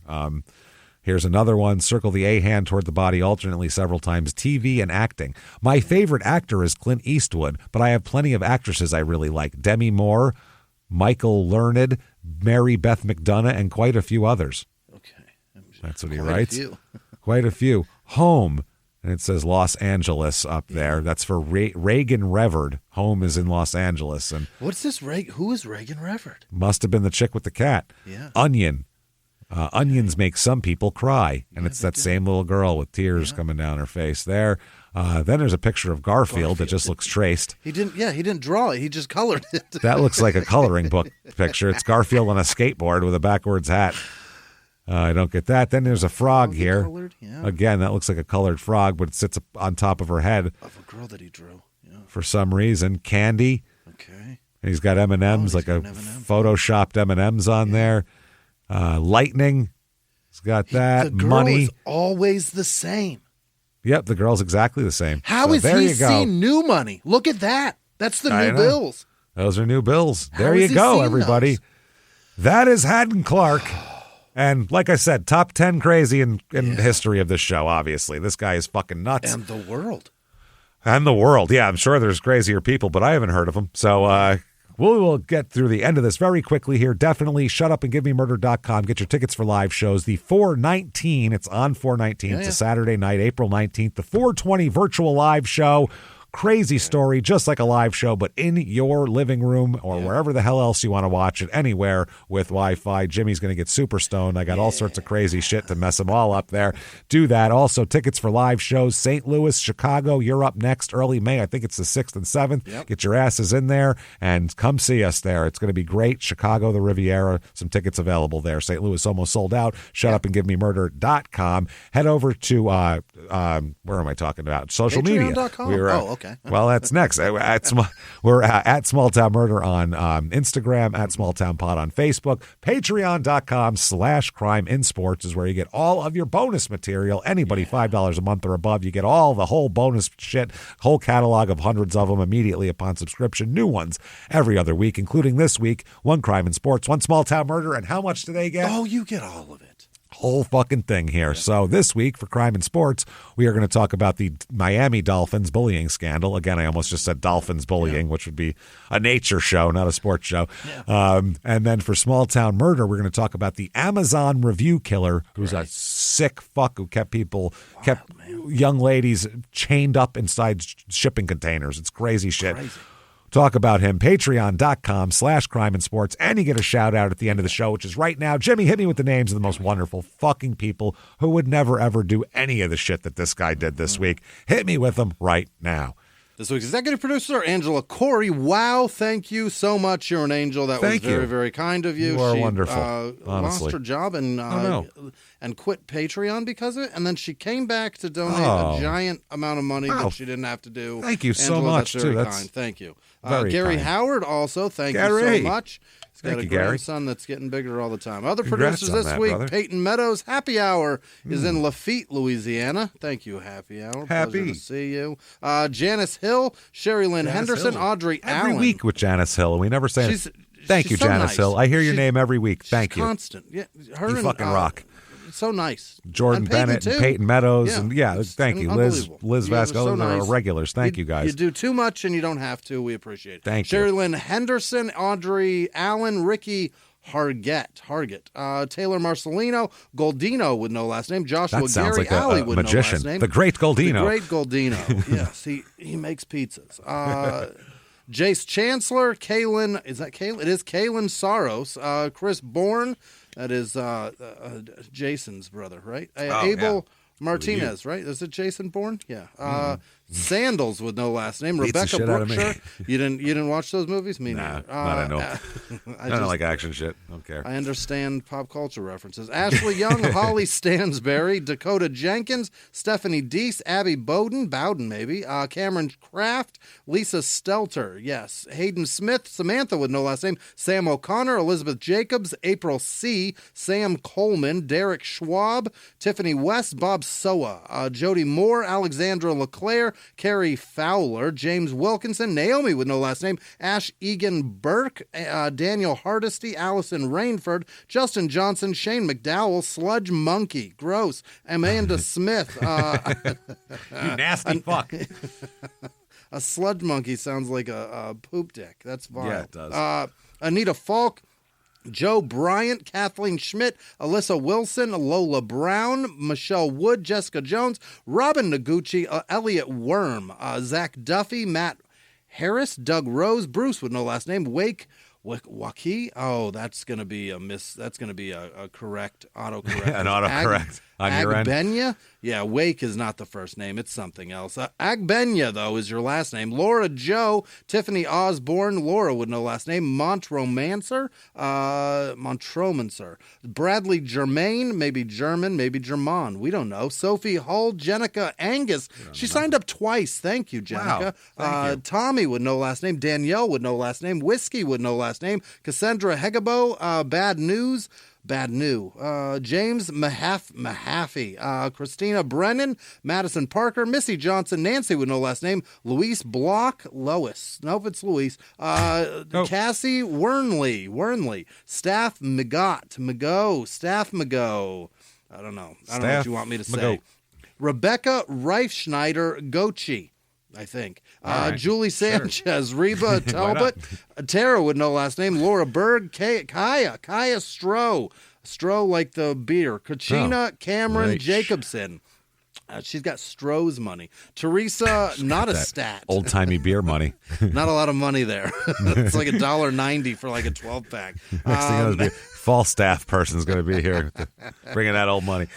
Maddie Osborne, Olivia Bernal, Nicola Sundin, Inhabit Jewelry, Christine M, Lindsay Straighton, Kate Cheatwood, Virginia Babu, Wendy Friedland, Rachel, that's Rachel Roach. Perhaps Roachy. Feeling Funny. Erica S. Gretchen Hagenbuch. Crystal Howell. Corey Frankenhauser. Trey DeWitt. Brittany McNatt. Jacqueline McGinnis Green. Lynn and Carolina Hammers. Joey Jenkins. Dave and Jade Beauharnois. What the fuck? Beauharnois. You broke him. I don't You know. broke Jimmy with this last name. Tucker Basosa. Tyler Harrison, Jesse Robbins, Mitchie Baggs, Mike Holland, James Fleming, Jimmy is adorable, Ken Morris, I'm disgusting, Jeremy Regan, Maria Noel, Peter Cerny, Doc with no last name, Wyatt Gray. How about that? Doc and Wyatt donated That's all together. back to back. At the same time. Fascinating. Andrew Hillis, Eric Enos, Kathy with no last name, Pookie with no last name, Ricky Lindsay, Shoei with no last name, Christopher Clark, Sphere Kern, Sverry, I don't know, Maria Powella. That's Powellogram? Powell, she's a Monica Rolla, Alex with no last name, Tammy with no last name, Rain with no last name, and Elizabeth with no last name, and then obviously every other person that's a patron. You guys are the best. Thank you so much. Thank you so much, everybody, for all that you do for us, for everything you do week after week. Keep coming back and seeing us. Tell your friends. Tell everybody about it. And keep coming back. Like you said, you want to follow us on social media. ShutUpAndGiveMeMurder.com. Drop-down menus. Take you anywhere you want to be. Let's go. And until next week, everybody, it's been our pleasure. Bye.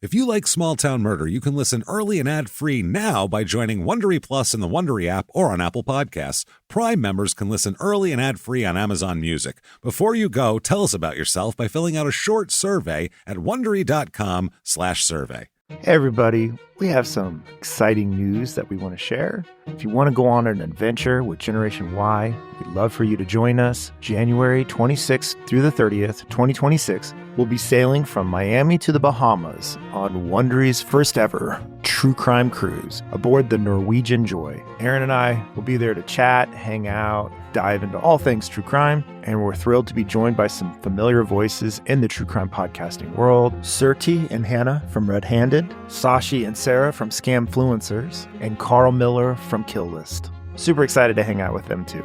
We got some cool activities, interactive mysteries we can solve, testing our forensic skills with a blood spatter expert, and so much more. So for some fun, and just the right amount of mystery solving, come join us. If you'd like to know more and secure your spot, visit exhibitccruise.com for pre-sale information.